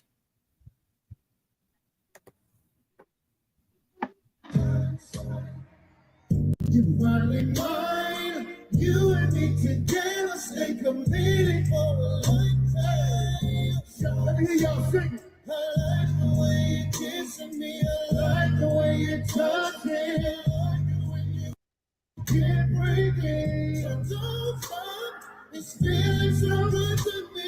strong and exploding like a city girl. Shout it, so we break into this raven. Gotta break into this raven. Hold the fuck on. I think y'all know that shit, but what y'all really want to hear? Let's go. Shorty and me inside, when you want to be satisfied. When I hear y'all sing, shorty and me to know how far you're willing to go. Man, let me tell you, man. They remind me of Next right here. Uh-huh. Yeah. Yeah, lead thing. What's his name? RL. Yeah, yeah. Takes to make you baby.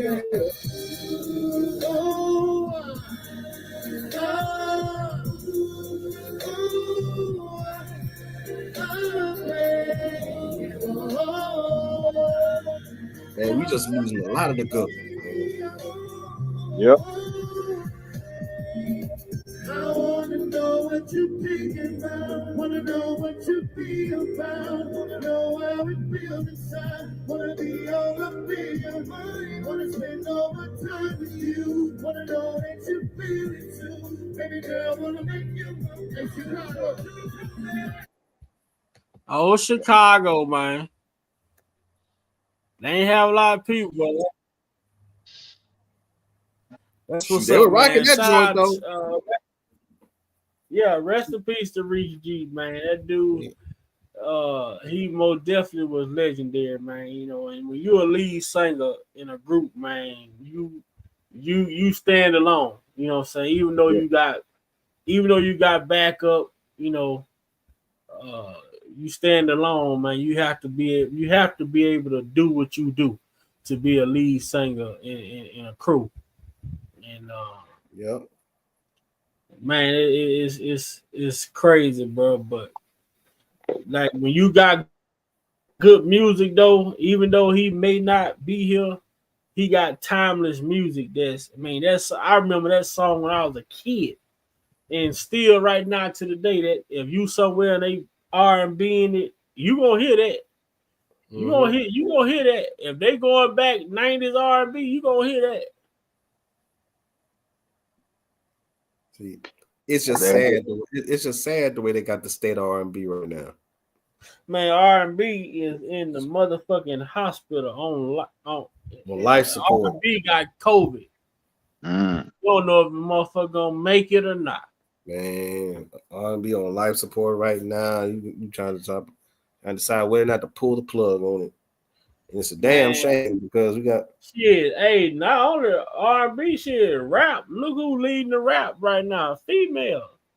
If you ain't listening to Yeah Glow or Sexy Red or Meg Thee Stallion, Megan Thee Stallion, or what's the other motherfucking name? Cardi. Sexy Red, Cardi B, Glorilla, Megan Thee Stallion, Lotto, Ice Spice.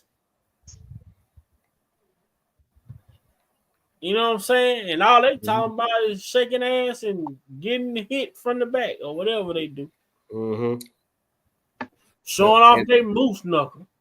Yep. And thank you, Love Unconditional. When she said, True said, we have no R&B groups. One of the main reasons why R&B is really falling by the wayside because we don't have the R&B groups anymore. Because don't nobody want to be Otis. Everybody want to be Dave. Yeah. Dave was good. But nobody understood how important Otis was. If you go on YouTube right now, so look up some of the video reaction when some of these younger people right now looking at some of the listening to some of the older songs or watch some of the older videos right now. Watch how they whole demeanor change. I'm telling you something, bro. Because I was a young kid, bro. My favorite movie when I was a kid, but I just You know, I never got into the singing shit. But one of my favorite movies was when that motherfucker bust on that goddamn stage saying, "Oh, My heartbeat. it takes more than love to be." What 5 heartbeats used Man, to be did you my see how shit, boy.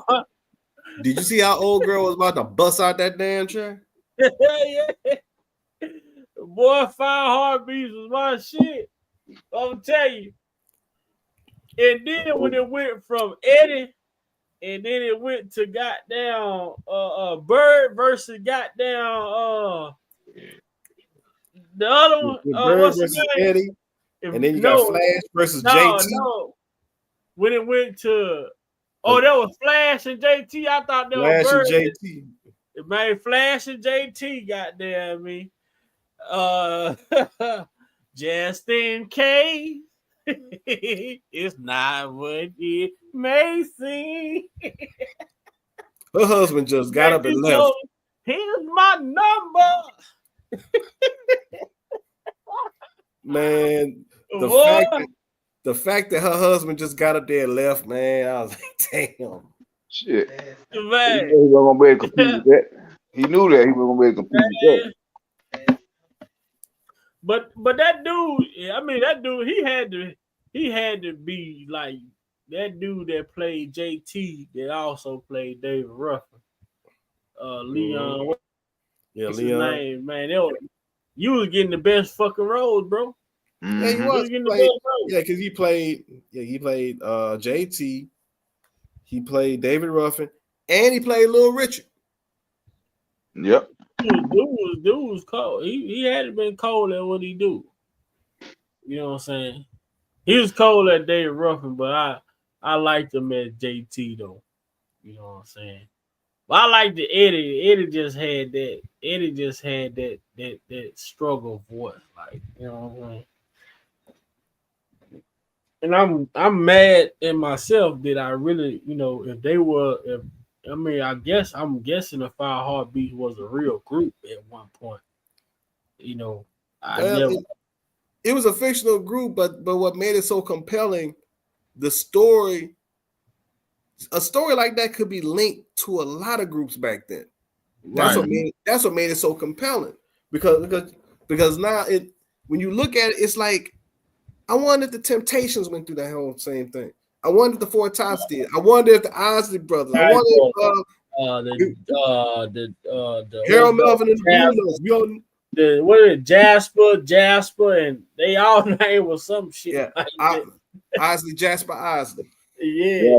Jasper, Rudolph, all them cats. Yeah, you know. Rudolph. But see, back then, like I say, groups were push. Yeah. Groups were push. I mean, that's how all of those groups, like we just named, from the Temptation on down, the OJs, all them, Earth, Wind, and Fire, they was the reason we got a goddamn New Edition and all these other ones, you know, because it was group. It really wasn't, solo shit wasn't popping like that. Solo shit didn't start. I don't know if I might be reaching, but solo shit didn't start popping until Michael Jackson became a solo artist. I mean, can't nobody sing like Eddie Kane, Love Unconditional. What? Just because what do you say? That nigga say, just because I had a few drinks, I'm an alcoholic. No, that was the way he said. The way he said is like, oh, just because I got a few drinks, I'm an alcoholic now. He didn't say alcohol. He said I'm an alcoholic. That nigga had tickets to the concert that was a year ago.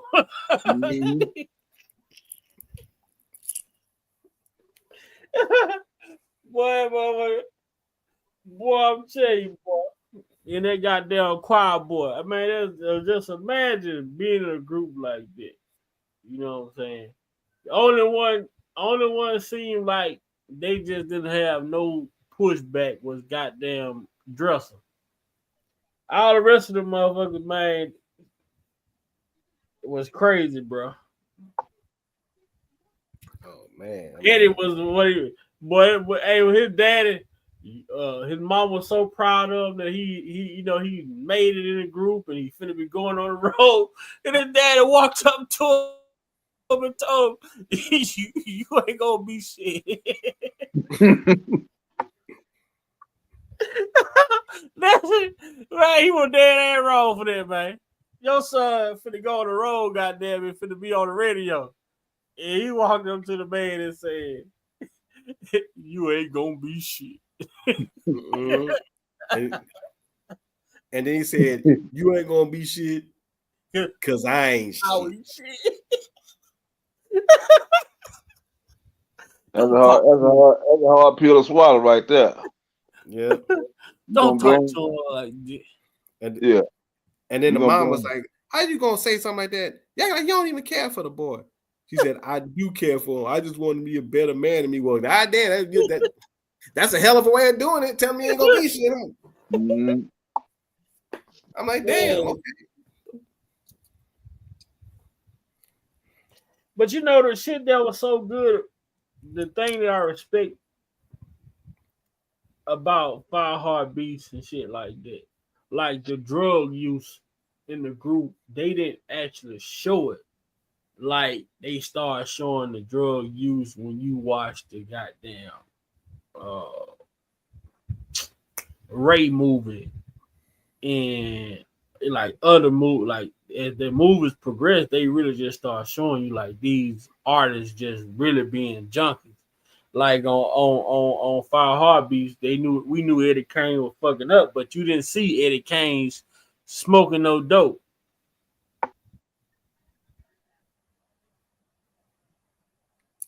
Yep. Even in goddamn Fire and in Temptation, where we saw motherfucker get the drinking bad. You know, he got the drinking bad or whatever, but he wasn't smoking dope like that. But then when it went to goddamn Ray and goddamn all these other like little documentaries they did on people, you know, they made it like they put an emphasis on the drug use. You know. Try to put it on Sam Cooke and all them motherfuckers in. Oh yeah. Teddy Sam Pendergrass. Cooke was good. Sam Cooke was set up. Yeah. Well, he was set up, but you know, Donny Hathaway, you know, they were saying he was schizophrenic. You know, he jumped out of a 2-story building. Yeah, jumped out the window of a 2-story building. They say he's on PCP or some shit like that. Hathaway. Yep. You know what I'm saying? Yeah, you see all these movies talking about you. I don't know if y'all remember Mickey Howard's movie. I forgot what network it showed it. I don't think it wasn't Lifetime. I don't think it was another network, but I think it might have been TV One. I think it was TV One. When it was talking about Mickey Howard and her drug addiction, and you know, because really it was really supposed to have been her and Gerald. It was really supposed to be her and Gerald that was supposed to have been together, but it never really panned out. And she slipped in and out of drug addiction. Because she's been battling with that for a while. So. That goddamn Big Red. That motherfucker something else, ain't it? Goddamn Big Red or something. Call him Mr. 95. When you see a nigga walk up to you just laughing for no fucking reason, man, go the other way. Man. That nigga don't mean you no good. What's going, y'all boys? I want to sign y'all. I don't trust you, Barry. I remember that too. And said Shaka kind of started off on drugs. Yep. Who? Shaka Khan? Yeah. When I mentioned the Mickey Howard movie, because you know, Shaka Khan already had her bout with drugs, and she had kind of had got Mickey.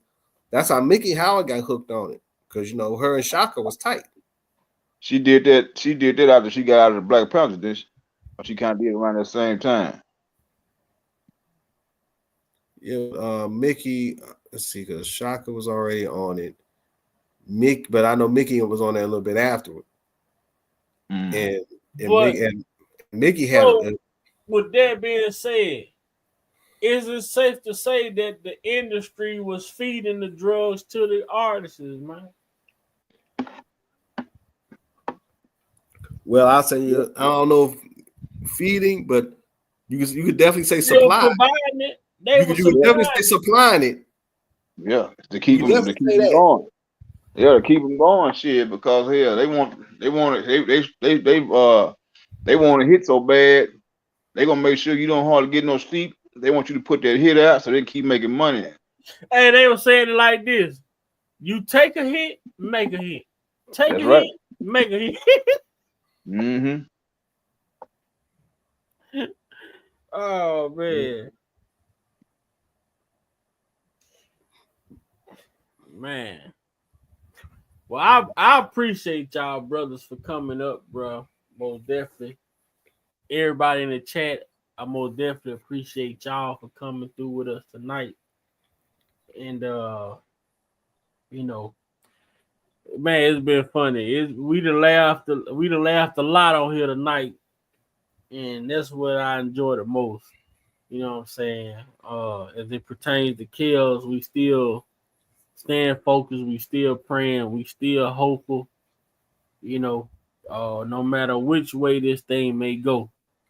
Yep. You know, to see chaos free, you know, I agree. To see chaos free, I'm gonna agree. No matter how it happened, you know, that's what I want to see. But I would love to see chaos cleared and vindicated, you know, of all these accusations that was put forth against him or whatnot. I'm a year back and let J Rock and Lex, you know, go with their closing before I shut this thing down.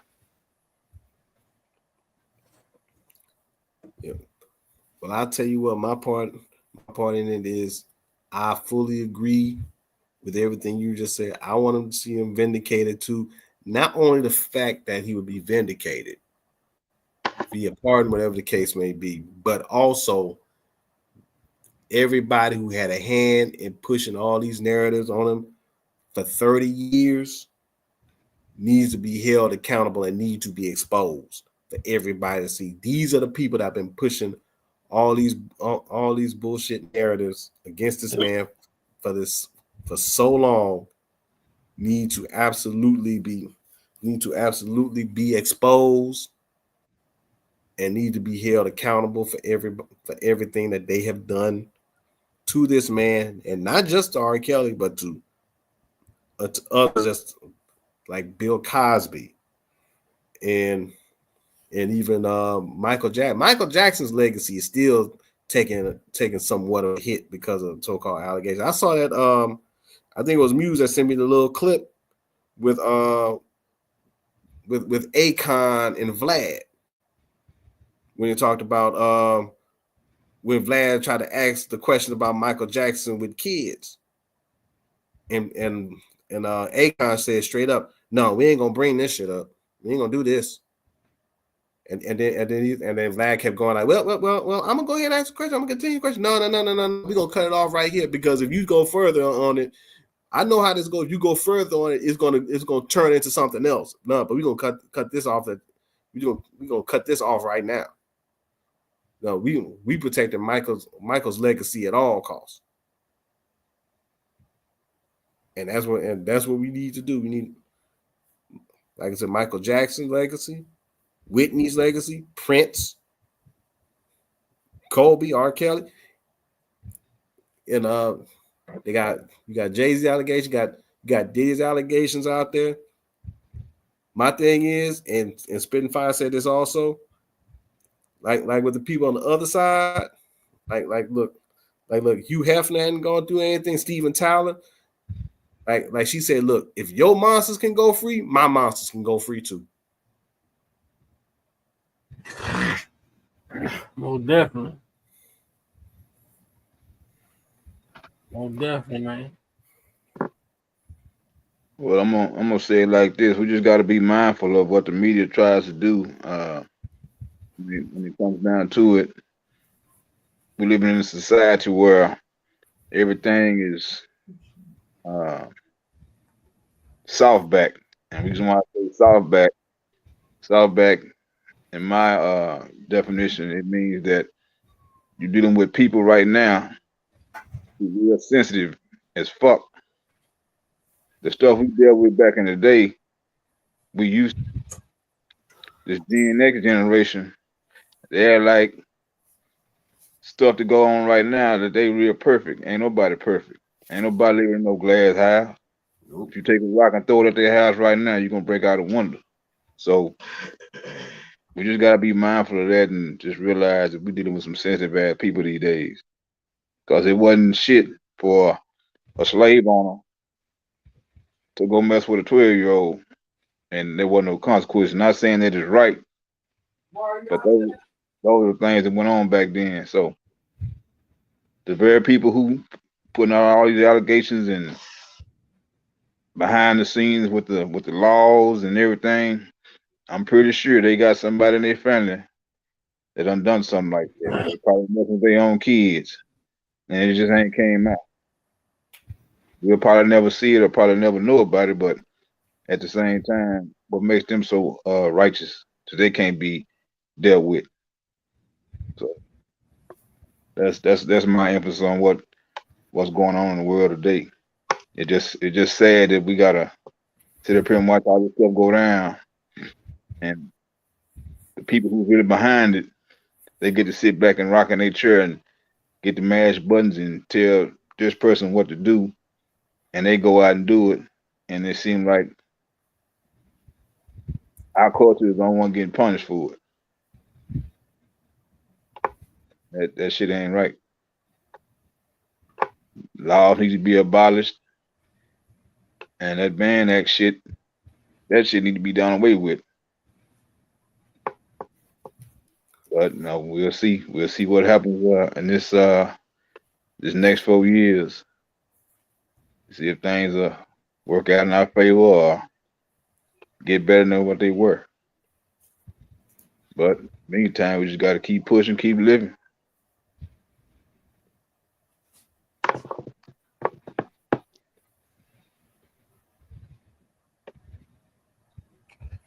Well, that's it, man. I say, man, peace and blessings to each and every one of y'all. Shout out to everybody who didn't make it, that that we didn't see tonight. But shout out to the brothers that did make it. We held it down tonight. Shout out to the chat, most definitely, man. Y'all was here, y'all was on point, and most importantly, thank God, man, because we here to seek the truth, man. And that's it. That's all. Anything else outside of that is irrelevant. So, with that being said, we're gonna get up out of here until next time. Peace and blessings, as my boy Jeff Taylor say. And we gonna figure it out, man. So, good night, everybody. It's been a ball all night. Good night, y'all. We had a ball already. All right, peace.